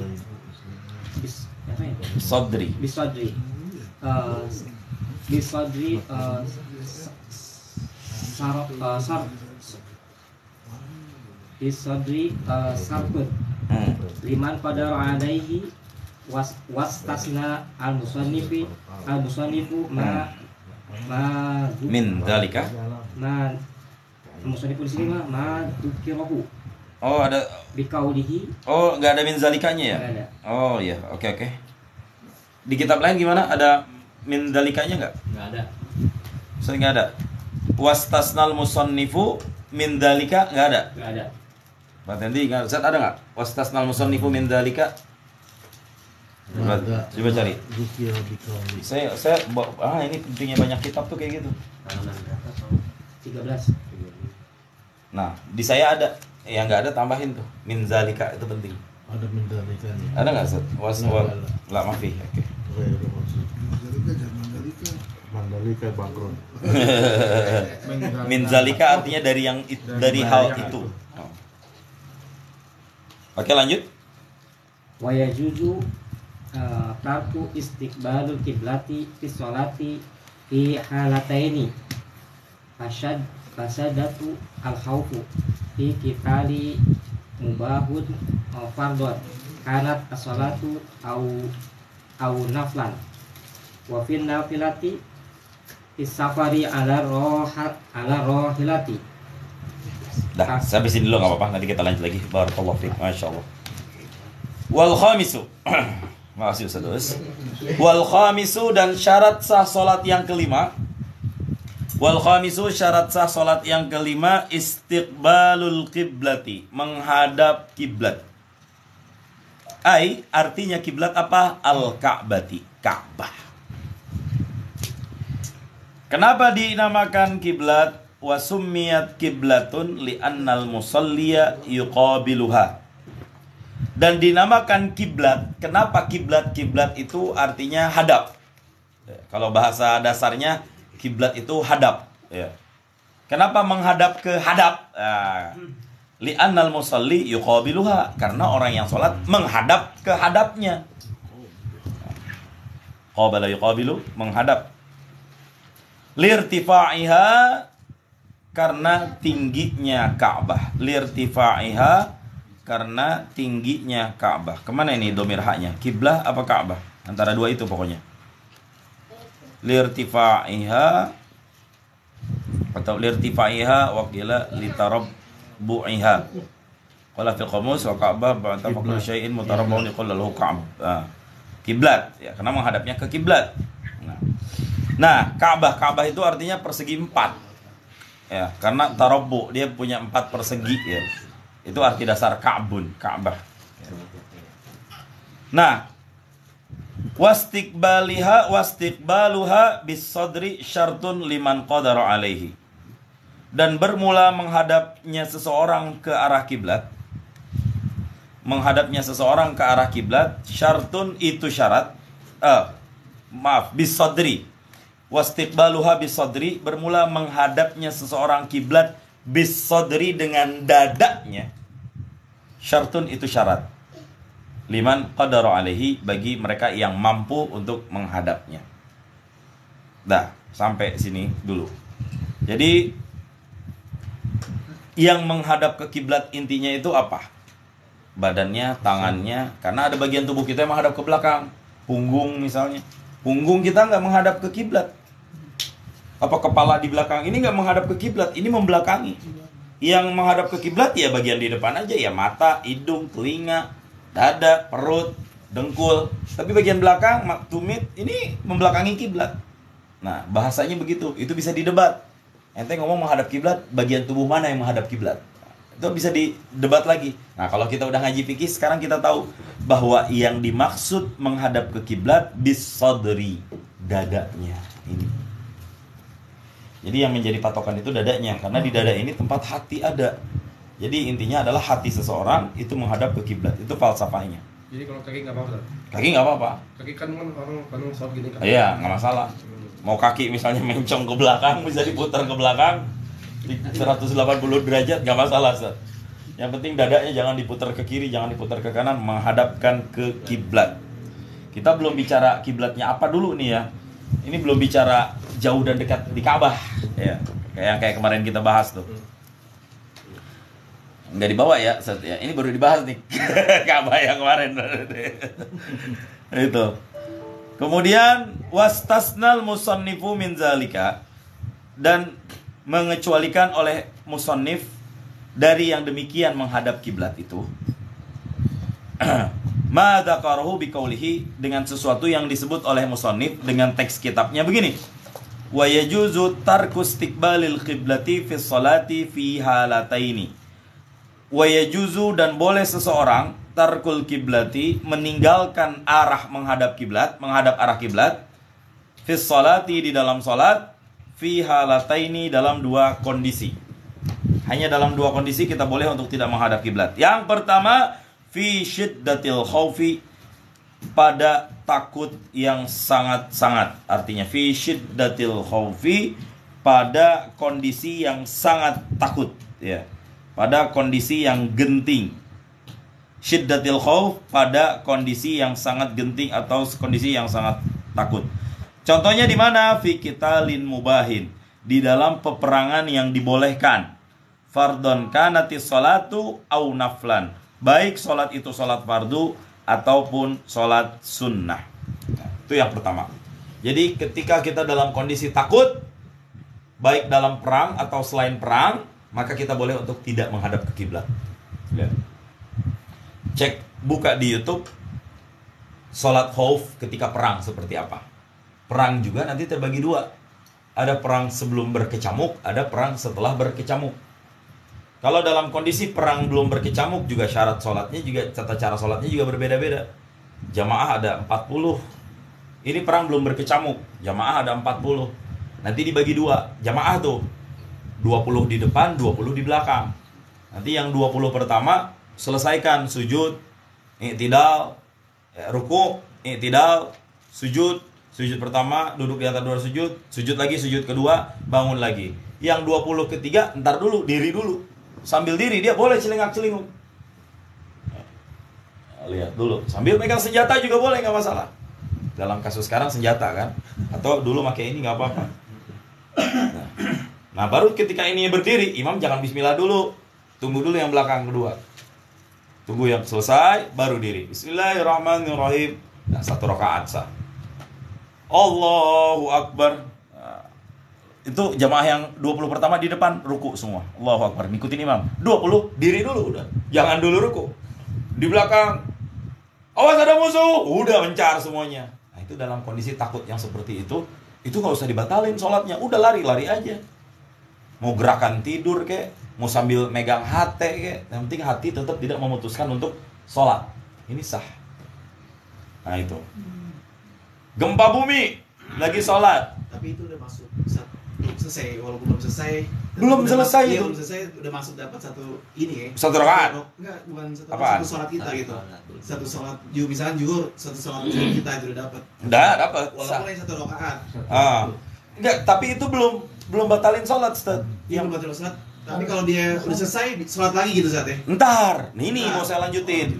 Ketika perang terjadi, dia kan posisi bebas, mau tiarap, yang lari, yang ambil, itu udah sambil seposisi dia dapat. Melanjutkan berarti. Melanjutkan. Cuma udah tidak lagi jamaatan. Iya. Tapi munfaridan. Karena apa? Karena jamaah udah bubar. Imamnya juga otomatis mengamankan diri dong, ngambil posisi, ambil magazin dan lain sebagainya. Udah dia sambil merunduk. Allah, sah sholat. Sholat isyarat berarti ya? Sholat isyarat jadinya. Tapi dia harus menyelesaikan dari rukun-rukun. Ini kan rakaat sampai 4 rakaat berarti Zat ya? 4 rakaat. Oh iya, berarti enggak cuma 1 rakaat. Enggak. Ya. Jadi hati tetap yang penting tidak memutus untuk sholat. Kalau orang udah tahu ilmunya kayak gitu. Lagi gempa bumi, kasus yang ini perang. Kasus yang kedua lagi gempa bumi. Arahnya kemana aja bisa. Bebas, itu udah nggak peduli lagi menghadap ke kiblat. Nah ini kita lagi bicara menghadap kiblat nih. Iya. Makanya boleh tidak menghadap kiblat. Bahkan banyak rukun-rukun yang dilanggar dalam kondisi seperti ini. Ya kan? Mau nggak mau, namanya darurat. Lagi sholat. Ini contoh kedua dalam kasus gempa bumi atau tsunami misalnya. Pas lagi sujud, gempa, Allahu Akbar, langsung. Nah itu boleh kita langsung keluar. Nggak usah dibatalin sholatnya. Namanya takut. Terus gimana? Udah diri di luar. Diri. Kalau emang bisa ruku di situ ya ruku di situ. Kalau nggak bisa pakai isyarat. Boleh sambil gendong anak, nyelamatin evakuasi anak. Allahu Akbar. Sambil ngabarin istri, ayo buruan, sholat jangan diputus. Nah, kita baru ngomong lain bacaan sholat juga boleh. Iya, tapi kalau bisa jangan banyak-banyak, sekadar yang dibutuhkan aja dulu. Anaknya 5 dipanggil. Iya, panggilin aja semua. Jangan 5, santri 200 orang bangunin satu-satu.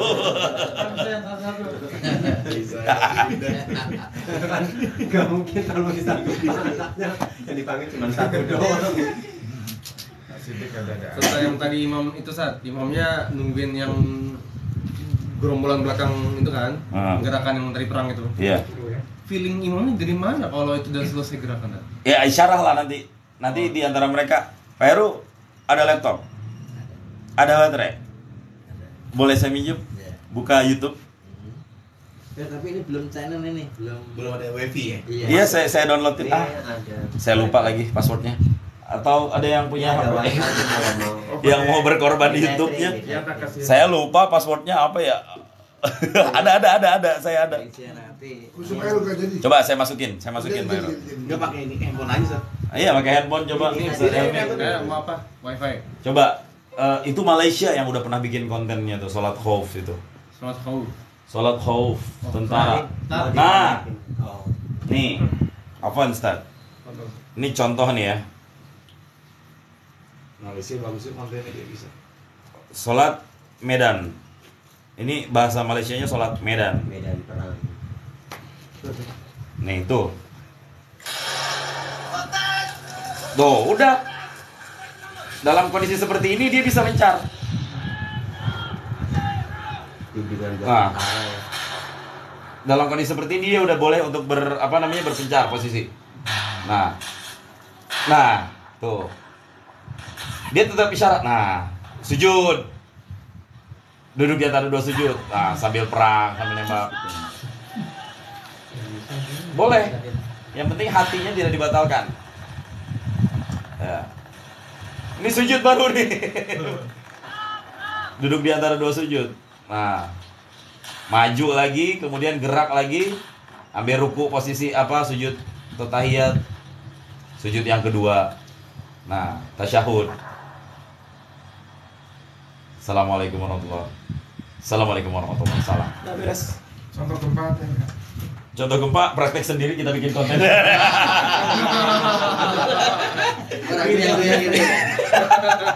Beli abang tadi. Iya, dikirim di grup Roha ya. Nanti saya kirimin link channelnya. Ada yang lebih lengkap dari itu. Kalau itu lagi pecah peperangan. Ada yang sebelum pecah peperangan. Itu dia lagi sholat kayak gini juga. Wah, ada tembakan, ada bom judulnya. Nah, nanti saya kirim linknya. Lebih enak by visual orang lebih paham dengan cerita langsung.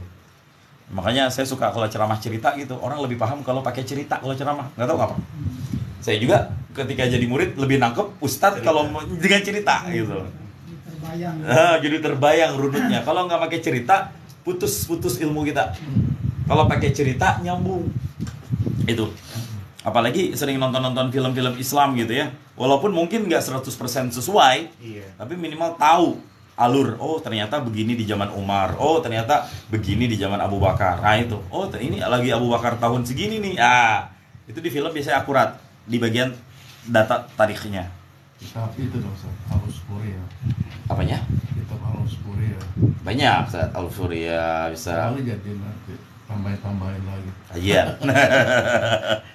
Kisah-kisah, tapi kisah-kisah juga lihat-lihat dulu saat ada kisah-kisah yang benar, ada yang kisah-kisah yang Israiliyat, ada kisah-kisah yang nggak bisa dipertanggungjawabkan, juga ada. Yang jangan sampai kisah cerita-cerita palsu dibilang hadis, itu yang jangan. Nah, itu contoh fi syiddatil khauf, ketika dalam kondisi takut. Contohnya apa? Fi qitalin mubahin, pada peperangan yang mubah. Peperangan yang dibolehkan. Karena nanti ada peperangan yang tidak dibolehkan. Apa contohnya? Memberontak dari pemerintah. Haram. Walaupun nanti bisa berhasil merebut kemerdekaan, artinya pemerintahnya tumbang. Apa negara yang kemarin? Yang Afghanistan. Taliban di mana? Afghanistan kan? Afghanistan. Sah nggak Taliban untuk menjadi? Sah. Tapi tetap secara hukum fikih dia dianggap pemberontak, bukan sesuatu yang dibolehkan. Cuma karena darurat. Tapi sholatnya ketika mereka khauf itu tidak bisa dalam seperti penjelasan yang udah dijelaskan di sini. Artinya ya dia nggak bisa untuk melakukan gerakan khauf yang seperti tadi. Fi qitalin mubahin, pada peperangan yang diperbolehkan. Ada peperangan yang diharamkan intinya.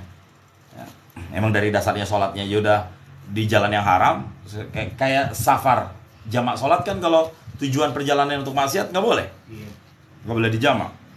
Itu. Nah, baik sholat fardu ataupun sholat sunnah sama. Jadi jangan dibatalin intinya. Mentang-mentang sholat sunnah, kalau lagi khauf nggak usah, jangan. Tetap lanjutkan sholatnya. Itu kondisi yang pertama ketika terjadi kecamuk perang. Kemudian yang kedua, nah ini yang panjang nih. Fis safari, dalam perjalanan. Saya baca di dalam dulu sebelum kita lanjut. Wa istiqbaluha, dan menghadap kiblat bis sadri, ai haqiqatun fil waqifil jalisi wa hukman fir raki'i was-sajidi wa yajibu istiqbaluha bis-sadri wal wajhi liman kana muttaji'an bil wajhi wal akhmasaini in kana mustaqliyan khilafan lima waqa'a fil mahsyi. Artinya apa? Ai haqiqatan fil waqifi. Dalam hal dada tadi kan disebutin dada. Ntar bisa didebat sama Pak Sidik. Kan kalau ruku Pak Ustadz dadanya nggak menghadap kiblat, nggak sah dong. Betul. Kalau Pak Sidik bertanya ke situ, betul. Nah, artinya di sini dijelaskan. Ketika berdiri itulah yang dijadikan patokan, bukan ketika sujud, bukan ketika ruku. Fil waqifi ketika berdiri, wal jalisi dan ketika duduk. Nah, ini khusus untuk dada nih ya. Yang dada menghadap ke kiblat hanya dalam dua kondisi, yakni diri dan duduk. Wa hukman fir raki'i, dan pada orang yang ruku itu dianggap menghadap kiblat, tapi bukan ininya. Hukman secara hukum dianggap menghadap kiblat, tapi faktanya itu tidak menghadap kiblat. Tapi nggak masalah. Wa yajibu istiqbaluha bisadri wal wajhi. Yang wajib menghadapnya itu dua, dada, muka. Nah, jadi nggak boleh begini ya, Allahu Akbar, nggak sah salatnya. Jadi dua ini harus al-wajhi was-sadri, wajahnya dan dadanya, itu yang wajib menghadap ke kiblat. Kemudian liman kana muttaji'an wa bil wajhi wal akhmasaini in kana mustaqliyan. Bagi orang yang sakit berbaring dan mungkin masih bisa menghadap kiblat, hadapkan dulu ke kiblat posisinya kalau masih memungkinkan. Ya. Berarti kalau misalnya kiblatnya ke sono, dia baringnya ke sini, baringin ke sini. Gitu aja. Kalau berbaring posisi miring boleh. Posisi miring boleh. Gitu. Kalau misalnya nggak bisa gimana, ya udah nggak masalah, nggak wajib menghadap kiblat. Kalau sakit dan lain sebagainya. Liman qadara alaihi, bagi orang yang mampu untuk berdiri. Ya, ada catatan di sini. Amma man ajaza anhu, kalau orang yang nggak mampu berdiri, kamar butin ala khashbatin, kayak orang yang diikat di atas tiang bambu misalnya. Fa innahu yusalli ala hasabi halihi wa yu'id. Maka dia sholat sesanggupnya dia, tapi nanti diulang lagi sholatnya kalau dia udah bisa. Nah itu termasuk orang yang sakit. Nah makanya nggak enak sakit terlalu lama dia mengqadha sholatnya. Tapi kalau misalnya sakitnya 2-3 bulan Pak Ustadz, sampai meninggal dunia, itu dia fungsinya sholat. Apa namanya? Kaifa amkana, sholat dengan kondisi yang memungkinkan bagi dia, seperti itu. Nah, di sini juga dijelaskan fi halataini fayusalli kaifa amkana wala i'adata alaihi. Bagi orang-orang yang sholatnya sholat khauf, itu dia boleh sholat, dan apakah pertanyaan berikutnya? Apakah dia perlu mengulang sholatnya lagi atau tidak? Jawabannya tidak perlu. Ya. Bagi dalam kasus syiddatil khauf, perang kayak tadi, maka dia tidak perlu untuk mengulang kembali sholatnya. Nah, kemudian fi kitalin, di dalam peperangan. Ai bisa babi kitalin, artinya dengan perang, dengan artinya takut dengan sebab perang. Kata-kata fi ini bermakna sababiyah, seperti dalam hadis dakhalat imra'atun an-nara fi hirratin. Masuk seorang wanita ke neraka gara-gara seekor kucing. Ini bukan li tapi fi. Fi artinya di, tapi di ini harus diterjemahkan dengan karena, dengan sebab, karena sebab seekor kucing. Qauluhu mubah ay laisa bimumtani'in wa dzalika ka qitalil muslimin al-kuffar. Contoh perang yang dibolehkan seperti orang-orang muslim memerangi orang-orang kafir, yang maksudnya kafir yang zimmi, bukan yang zimmi ya, harbi, kafir harbi. Wa qitalu ahlil adli lil bugha, ya. Wa qitalu ahlil adli lil bugha, dan memerangi orang-orang adil bagi para pemberontak-pemberontak separatis.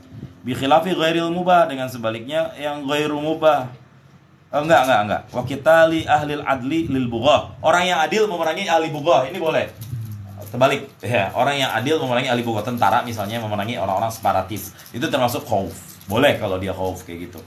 Bi khilafi ghairil mubahi, sebaliknya kalau perangnya tidak diperbolehkan, ka qitalil bugha li ahlil adli, seperti memerangi seorang separatis memerangi pemimpin yang adil. Ini nggak boleh. Wa mislul qitalil mubah al firarul mubah, sama seperti memerangi yang mubah al firarul mubah. Firar yang mubah kal firari min zalimin, seperti lari dari orang-orang yang zalim. Boleh. kita tinggal di satu daerah yang zolim atau yang membahayakan nyawa kita, kita kabur dan kita sholat khauf sambil lari, sambil bawa motor, nggak masalah dalam kondisi seperti itu. Dianggap sah sholatnya. Au sabu'in, atau dikejar dari binatang buas. Kita dikejar-kejar sama anjing atau dikejar-kejar sama macan. Dan kita nggak bisa sholat sempurna, harus sholat seadanya, boleh. Au nar, ataupun kebakaran, api, naik ke lantai 18, di lantai 20 udah kebakaran, kita turun, lewat tangga, lift udah penuh, atau lift mati, kasusnya misalnya, maka dalam kondisi seperti itu kita boleh sholat sambil jalan. Ya. Kebakaran, kalau di gedung kan ada sirinenya tuh, nah itu boleh tuh, kita lari sebisa kita, menghindari. Au kufarin zadu ala du'afina, ataupun orang kafir tapi kita udah tahu senjatanya lebih canggih dari kita, nah, itu boleh lari dari kejaran-kejaran seperti itu.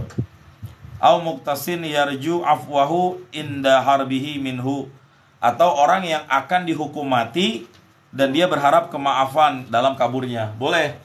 Jadi orang yang dihukum mati kalau bisa kabur maka kabur. Kalau bisa. Kalau bisa ya. Kalau nggak bisa ya jangan.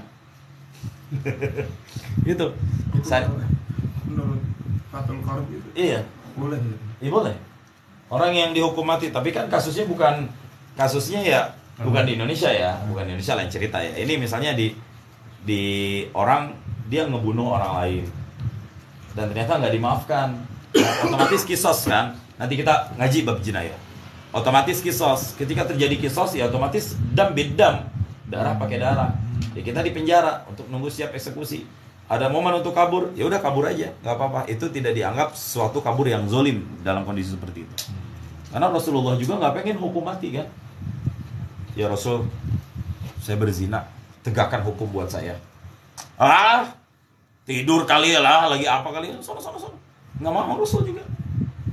Datang lagi perempuannya, ya Rasul, saya zina. Ente ganggu orang aja, gituin nama Nabi. Udah pergi aja.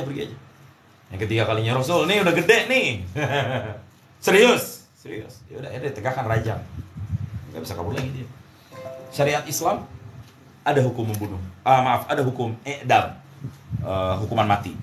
Tapi tidak diharapkan itu terjadi. Selagi ada celah untuk tidak memberikan hukuman mati, berikan itu. Terakhir tadi. Nah, itu hanya opsi terakhir. Ini kita nggak bicara keadilan dulu ya. Kita nggak bicara keadilan. Tapi bagi pemerintah ini nggak berlaku. Ini ngajinya buat kita aja. Tapi buat pemerintah tetap tegakkan. Apalagi kalau udah punya mudarat yang tinggi. Apalagi seorang kan KUHP untuk percobaan hukuman mati kan tunggu dulu ya. 10 tahun. Lama garasi. Iya. Garasi presiden. Garasinya juga. Lama. Itu dia, dan eksekusi matinya juga lama banget ya, nantinya jadinya. Yang udah aja lama banget kan. Yang udah lama banget. Masya Allah. Nah itu. Tapi ada berharap kemaafan minhu, daripada orang yang membunuh. Daripada orang yang dibunuh. Wa misluhu ma law khatafa insanun na'lahu fayajri wara'ahu liyatlubahu minhu fa idza ramahu lahu atamma sholata makanahu. Nah udah, sampai sini dulu. Fis safari kharaja bi an-naflu fil hadari fala yajuzu fihi tarkul istiqbal. Nah, di sini dijelaskan kalau dalam safar kharaja bihi dikeluarkan dengannya an-naflu pada kasus salat sunnah fil hadari, dalam keadaan hadir. Maka dalam keadaan hadir fala yajuzu fihi tarkul istiqbal. Tidak boleh untuk meninggalkan menghadap kiblat. Wal hikmatu fit takhfif alal musafiri. Hikmah daripada diringankan bagi orang yang musafir, annan nas, bahwasanya orang-orang yahtajuna ilal asfar, mereka butuh berpergian. Falau syurita fihal istiqbal, kalau orang berpergian disyaratkan menghadap kiblat fin nafilah di dalam kendaraannya, la adda ila tarki auradihim au masalihi ma'ayishihim, itu akan membuat mereka kesulitan untuk beraktivitas sebagaimana mestinya. Tuh hikmahnya. Jadi syariat juga ternyata ngerti ya. Itu. Fa kharaja al-asi bi safarihi wal haim falaysa likulli minhuma fi'lu dzalik. Orang kalau safarnya dengan tujuan maksiat, maka dia tidak boleh untuk melakukannya. Maksiat nggak bisa ya. Nanti kan ada 3 kalau nggak salah. Niatnya udah bener nih safar nih dari rumah, emang niatnya pengen ziarah kita. Ziarah ke Cirebon. Di tengah perjalanan mampir di diskotik ya. itu masih tetap memperbolehkan. Itu masih tetap diperbolehkan untuk menjamak sholat. Yang penting dari awal niatnya bener dulu gitu. Tapi kalau dari awal emang udah niat pengen ke diskotik, pengen ngedugem, itu udah nggak boleh. Untuk terjadi kasus ketakutan di tengah jalan, dia nggak tetap wajib menghadap kiblat kayak gitu. Bahkan nggak boleh menjamak dan mengqashar sholat. Nah, besok insya Allah kita akan lanjutkan pembahasan fi sholatin nafilah fi safari ala rahilati, tentang masalah sholat di kendaraan. Baru kita masuk ke fasa rukun-rukun sholat insya Allah. Saya nggak bisa banyakin, takut masuk kuping kiri keluar kiri lagi. 947. Sampai sini ada pertanyaan? Oh ini tadi lupa mau nanya. Anak punya anak bayi kan ya. Dia tuh pakai pempes, nggak tahu itu tuh rembes atau gimana, lagi sholat nih, dia duduk di depan, kita pindah geser melangkah ke kiri atau ke kanan, atau ditinggalin sejadahnya tadi. Buat rembes gitu ya. Rembes itu tuh kalau ada najis. Pindah. Atau kalau misalkan kita nggak tahu nih udah kepalang, kan Nabi boleh nih ya ngangkat ya kalau lagi sholat ya, gerakan sholat ngangkat nih kalau karena ngalangin mau sujud diangkat. Nah pas diangkat itu kita nggak tahu nih kita tahu kalau itu basah. Nah itu dibatalin atau gimana tuh? Oh kalau udah basah kan udah nggak sah sholatnya. Batalin aja berarti. Udah bukan otomatis dibatalin, emang udah batal sholatnya. Itu emang udah batal sholatnya. Jadi dalam kaidah menggendong anak juga diperhatikan kesucian najis anak tersebut. Jangan sampai nanti bikin sholat kita otomatis jadi tidak sah. Ya. Boleh. Sholat Nabi juga melakukan itu. Ya, namanya Abu Umamah. Nama bayi yang digendong oleh Nabi itu. Putri daripada Sofiyah bintu Huyai bin Akhtab. Ya. Itu. Kalau efek bayi itu atau anak itu bisa bikin gerakan lebih dari 3 kali, tetap nggak batal. Nggak batal. Bahkan Nabi masih ke bayi. Darurat. Oh, bisa. Bahkan Nabi juga kan pernah sujud lama banget kan? Gara-gara apa? Lagi sujud Hasan Husain naik. Nabi kalau bangun ngejeledag. Jadi ditahan dulu sama Nabi, nggak bangun-bangun. Nggak masalah. Sah salatnya. Itu kalau secara mazhab Syafi'i, diam terlalu lama batal. Nanti kita yang membatalkan sholat nih di akhir kayaknya itu. Ini baru rukun besok. Belum batalkan. Itu batasnya berapa menit? Selama itu kan kadang ada juga tuh yang akhir sholat itu sujudnya. Iya. Sampai orangnya udah mau salam baru dia itu. Berapa menit ya? Di sini di kitab mah nggak ada tulisannya. Dan nggak boleh lebih dari 15 menit gitu. Nggak ada patokannya. Itu baru sedikit Pak. Itu kalau lama itu ya kalau sholat berjamaah jangan gitu harusnya. Kalau sholat itu boleh lama ya tak? Jadi kalau dalam masalah sholat itu nggak ada batasan berapa menitnya Mas. Yang penting kosong. Jangan sampai diri kosong nggak ngapa-ngapain. Nah itu kalau ditanya lama, Nabi itu sholat ada entar nih di kitab Riyadhus Shalihin di bawah.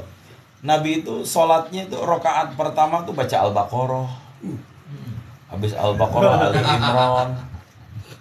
Ali Imran An-Nisa, kurang apa lagi? Terus kata Aisyah, terus Nabi ruku. Aisyah ngomong, ente jangan tanya ya berapa lama dan panjangnya rukunya. Sama katanya. Itu. Diri jangan tanya lagi berapa lama dirinya. Sujud lebih jangan tanya lagi berapa lama sujudnya. Itu cara sholat Nabi. Sah Nabi lakukan. Sholat sendiri apa jamaah? Sholat sendiri di rumah. Jamaah retak atau kaki retak pecah. Kalau mau sabit lu. Masa lama aja berprotes ini. Tapi berabul. Iya. Saya penasaran yang arah kiblat itu kan. Iya. Kan fenomena kiblat disudutkan itu kan banyak kemarin dulu ya. 10 tahun inilah. Dulu kan enggak barat laut aja. Sekarang udah ada agak miring kan gitu. Bahkan di bangunan-bangunan juga apa di hotel atau di apa itu disudutkan gitu. Padahal barat laut itu udah benar ke sana. Iya. Nah, sekarang kalau kita posisi ini sholat, kemudian masjidnya itu kiblatnya sudah betul nih, kemudian imam kita itu agak miring, sehingga kita sebagai makmum ikut gimana? Sah nggak? Karena kan kiblat itu salah satu syaratnya sah sholat. Jadi gini, Ustaz. Dalam hal menghadap kiblat, ini nggak apa-apa ya, ada. Ini anggap Ka'bah nih. Ini anggap Ka'bah nih.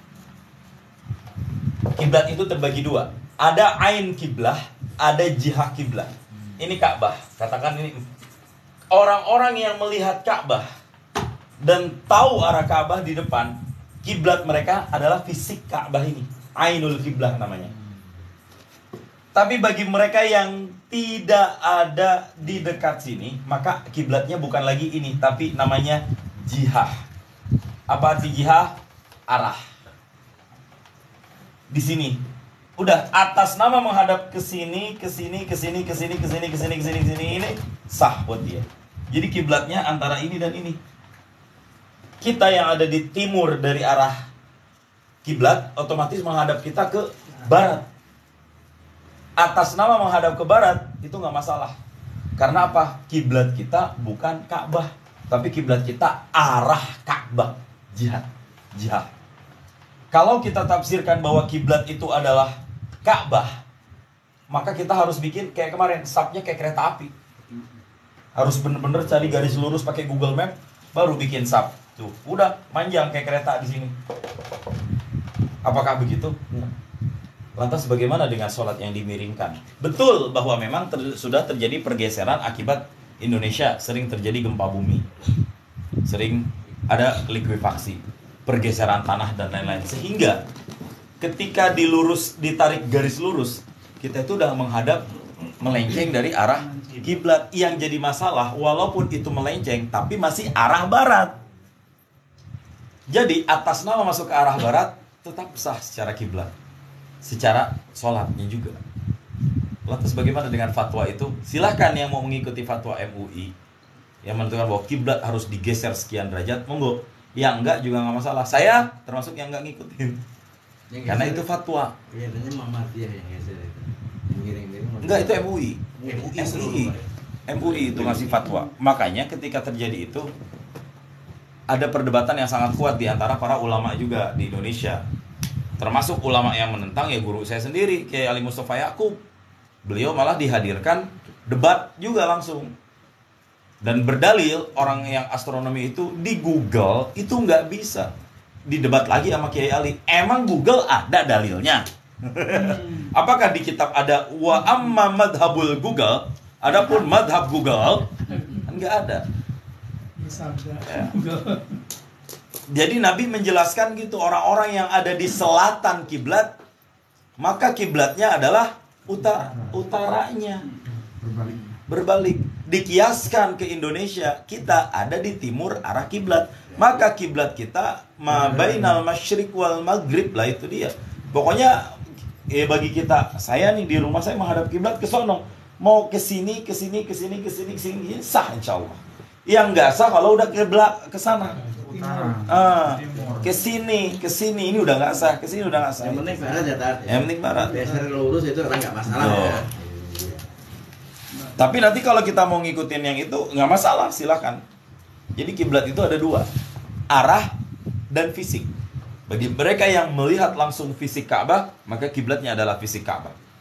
Tapi bagi mereka yang tidak melihat, maka kiblatnya adalah arah Ka'bah.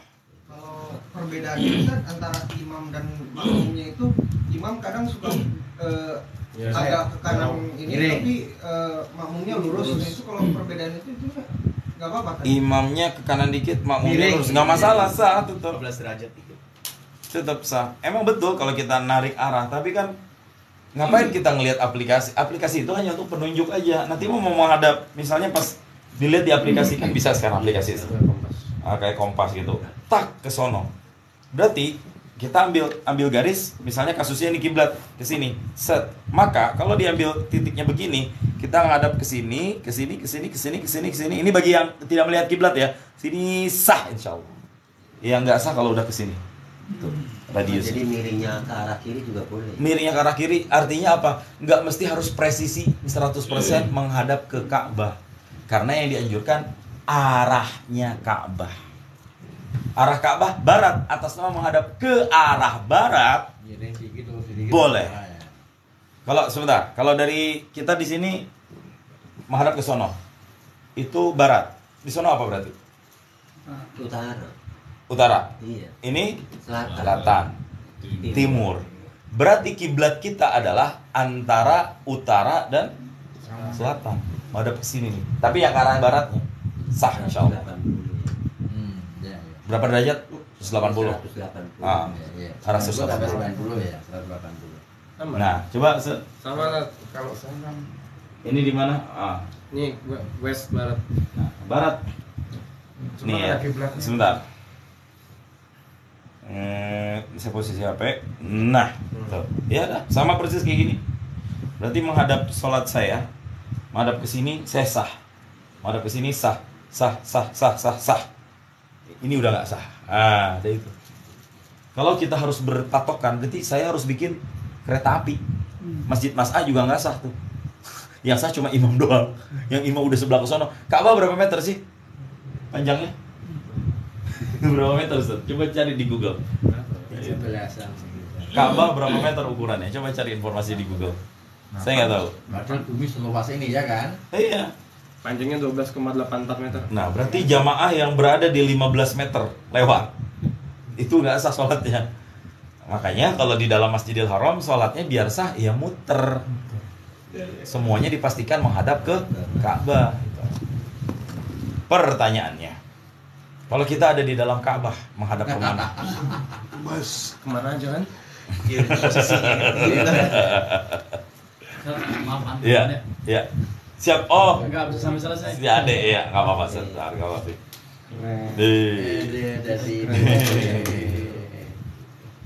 Gendang. Ustaz, kalau kita sholatnya misalnya lagi jalan-jalan di pantai. Siap, waalaikumsalam. Dadah. Gimana Pak Sidik kalau ya, lagi jalan-jalan di pantai, cuaca mendung, dan Asik. bisa lihat.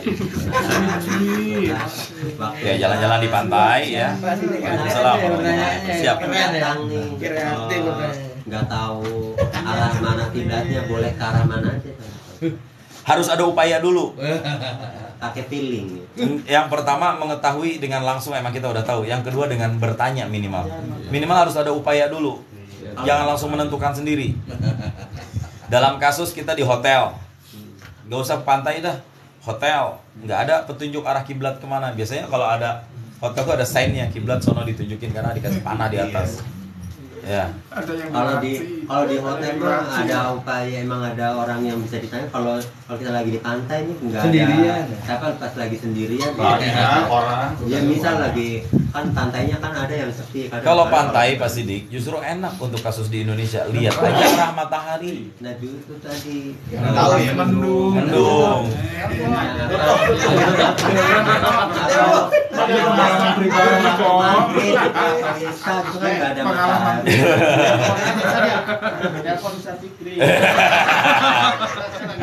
Internet nggak ada ya? Oke. HP-nya lagi lobet. Pokoknya lagi bisa berdampak gitu. Yang harus Pak Sidik lakukan pertama berupaya melihat arah matahari dulu. Seterang-terangnya siang, meskipun memang mendung, kita ijtihadkan daerah paling terang yang mana sih awannya lihat. Dan kita prediksi di dalam hati, ini lagi jam berapa kita. Kalau misalnya udah dari jam, misalnya masih sekitar jam 7, jam 8 pagi, dan kita ngelihat langit yang paling terang di sebelah sana, berarti ini timur. Maka yang kita cari adalah arah barat. Ini matahari berarti akan bergerak ke sana. Ya udah, kiblat madhab ke sana. Itu kiblat kita. Kita meyakini bahwa detik itu kita sedang jam 4 sore. Mau sholat asar, matahari ada di sana atau di sana yang paling terang. Kayaknya di sana ada matahari atau matahari di sana. Ya udah, kiblat kita ke sana. Itu cara terakhir. Yang akan menjadi tidak sah kemudian langsung gelar sejadah. Mana ya? Tang Tingtung yang mana yang beruntung. Nah, itu udah nggak sah. Nggak sah kayak gitu. Jadi ada ijtihad. Sama kayak tadi sebelumnya, ijtihad untuk mencari waktu sholat. Begitu juga ijtihad untuk mencari arah kiblat. HP nggak ada, mendung. Nanya orang nggak ada di pantai. Tahu pantai apa juga? Saya juga nggak tahu. Ya.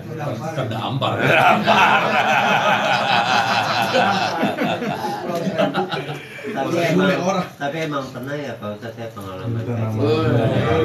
Yang malah kondisinya juga kita lagi dalam keadaan takut karena kan waktu saya pernah ke Gunung Batur gitu ya, habis berendam di apa tuh yang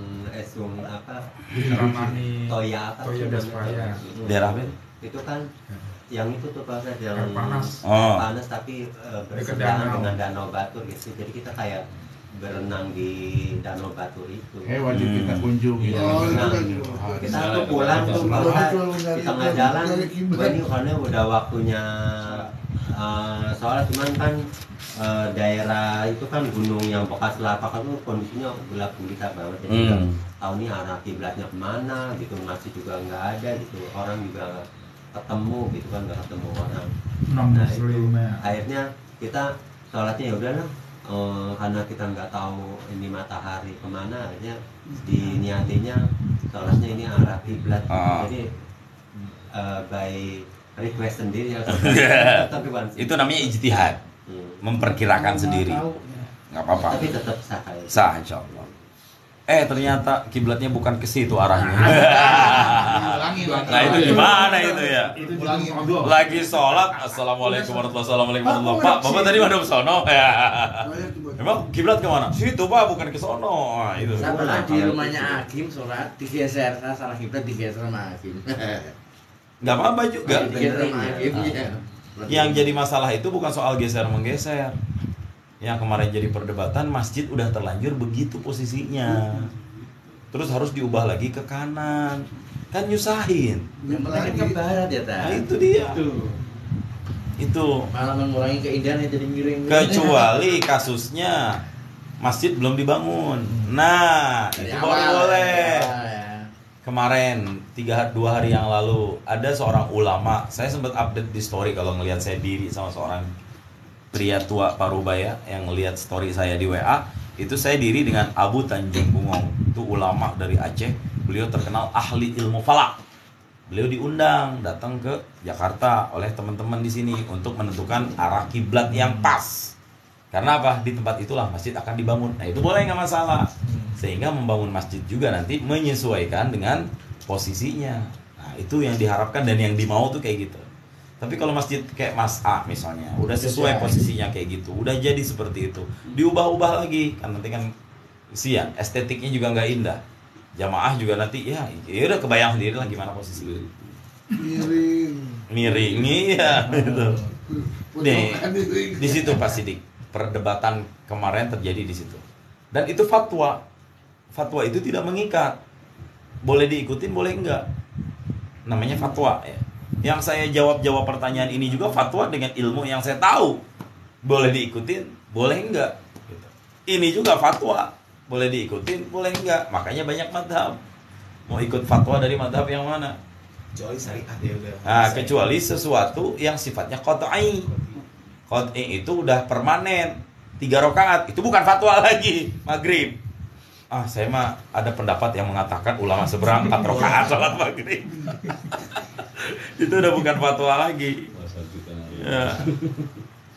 Nggak apa-apa, sholat berbaur, ada laki-laki perempuan, kita semua sama di hadapan Allah, merdeka. Masih pada nyebut al-zaitun, az-zaitun. Itu yang ngomong al-zaitun itu belum selesai belajar apa namanya idghamnya. Idgham apa itu? Itu. Ram ketemu za. Iya. Watini wal zaitun. Enggak ada kan yang baca? Itu dia. Kenapa disebut al-zaitun? Oke, secara tulisan Latin tetap, secara harfiahnya harus dibaca az-zaitun. Ini wal zaitun ya. Iya, yang bukan wal zaitun. Kalau lagi sholat lihat aurat ekstrim mah. Enggak, salah. Aurat. Sikat aja udah. Lagi sholat, Allahu Akbar, istri nakal buka anduk. Ayo gimana tuh sholatnya kayak gitu? Kalau sholat sunnah boleh. Hajar. Sunnah itu wajib. Pak Ustadz, itu sholat khauf. Bebas bergerak setelahnya ya. Ekstrim pertanyaannya kali itu. Maksudnya kan ada aja ya. Ya kan ini pengalaman Mas ini jadi jawab. Pergaulan beliau beda, lebih luas dari kita. Di dunia internet beda. Ngelihat beliau di Facebook juga mengerikan juga. Tapi bagus, Masya Allah, luar biasa Mas Sidik. Emang kayak gitu penting. Kan jadi hotel soalnya di hutan. Iya, makanya memang benar orang-orang yang udah ngaji agama itu jadi dalam setiap langkahnya, ini apa ya hukumnya kayak gini ya? Ini apa ya akadnya kayak gini ya? Pas jual beli online, ini apa jual beli hukumnya kayak gini ya? Ditanya gitu. Saya juga begitu. Saya nanya sendiri, saya cari tahu sendiri. Akhirnya, ini apa ya kalau hukumnya saya begini, ini boleh nggak ya begini ya? Kemarin pas di pesawat saya pengen sholat tapi ternyata menghadapi gini, apa saya harus ngulang lagi apa enggak ya itu? Saya lagi di luar negeri, ini saya makan ayam nih. Ini yang motong orang kafir apa orang muslim nih ya? Misal, itu pertanyaan yang sering muncul dalam hati. Kalau kita kritis, kita cari sendiri jawabannya. Ya dengan cara bertanya, dengan cara lihat di internet, apapun. Kalau saya lihat di internet, ya, tapi saya tetap cari referensinya. Karena jawaban di internet kadang-kadang berbeda dengan apa yang saya yakini. Orang bisa jadi yang ngejelasinnya, lihat-lihat webnya juga saya. Kalau masalah-masalah fikih, kadang-kadang saya banyak ngerujuk ke yang ada NU online biasanya. Itu lebih safety karena NU online nyantumin maroji di kitabnya. Jadi saya bisa baca, saya lihat nih ini ada di kitab Mughnil Muhtaj. Saya cek di Maktabah Syamilah, di HP juga Mughnil Muhtaj bab ini. Nah, bahkan saya lebih banyak tahu informasi lebih lengkap. Ngajar ngaji kitab ini juga begitu. Saya pakai kitab ini kitab pembanding. Penjelasannya ada di sini kadang-kadang juga berbeda dengan di sini. Ya, saya nggak berpedoman ke terjemahan. Yang saya berpedoman itu di kitab ini nih. Tuh. Ya, ini kan kutipan-kutipan dari kitab-kitab lain. Untuk membandingkan pendapat di sini begini, pendapat di sini berbeda. Nah, itu. Tapi kebanyakan sama. Cuma kadang-kadang sarah yang tadi beda. Beda. Ini dari berbagai kitab nih. Ada Mausu'ah Fiqhiyah Kuwaitiyah, Ensiklopedia Fikih Kuwait, ada kitab Fiqhul Manhaji ala Madhabil Imam Syafi'i, ada kitab Hasyah Al-Bujairimi, kemudian ada kitab Hasyah Bajuri ini nih, kitab ini nih. Ya, kemudian kitab Fikih Manhaji, kemudian Mughni Muhtaj, Fiqhul Manhaji, Bughyatul Mustarsyidin, I'anatul Thalibin. Jadi kayak referensi sehingga tidak salah memfatwakan sesuatu. Berat. Jadi enak. Nah, itu pemahaman kita memang dalam fikih itu harus lentur tuh di situ. Takut salah ngejawab, saklek. Itu bahaya. Kita bilang nggak boleh padahal boleh sementara. Orang harusnya dia dibolehkan. Kenapa kita milih yang tidak boleh? Tuh. Juga hati-hati. Betul, ada pendapat yang mengatakan ini tidak boleh. Tapi sebenarnya ada pendapat yang boleh. Dia berharap boleh. Tapi kenapa kita milih yang tidak boleh? Bukankah tidak boleh menyusahkan dia? Itu fikih. Kenapa? Karena dia baru baca satu kitab. Dia nggak baca kitab yang lain. Makanya persiapan ngajar juga penting. Apalagi ya Pak Guru paham lah pasti kan. Makanya ada persiapan sebelum ngajar. Walaupun materinya berulang, ya. Tetap orangnya berbeda, sekolahnya berbeda. Tuh. Itu kitab apa? Ini Syarah Fathul Qarib. Ini Syarah Fathul Qarib. Syarahnya emang. Jadi mengupas teks Fathul Qarib melalui referensi kitab-kitab Mu'tabaroh. Udah ini saya cari nih. Yang saya cari itu referensi kitab Mu'tabarohnya karena saya capek ngelihat kitab ini gimana ya di sini. Kenapa nggak pakai kitab ini? Nah, ini tim pembukuan Ma'had Al-Jami'ah Al-Ali UIN Maulana Malik Ibrahim Malang. Bukan punya saya, ini punya peserta aksi Indosiar namanya Ustadz Bobby. Ketinggalan kitabnya sama saya. Kata dia udah Ustadz pakai aja nggak apa-apa. Sampai sekarang saya pakai. Dia nggak minta. Lebih bermanfaat sama Ustadz katanya. Dia pakai. Saya jadi pajangan doang. Ya alhamdulillah nanti saya kayak pengen nyari nih Insya Allah kalau ke Malang lah Insya Allah nyari di perpusnya. Tadi kita buka. Baik. Ya. Hukum syarat sholat tadi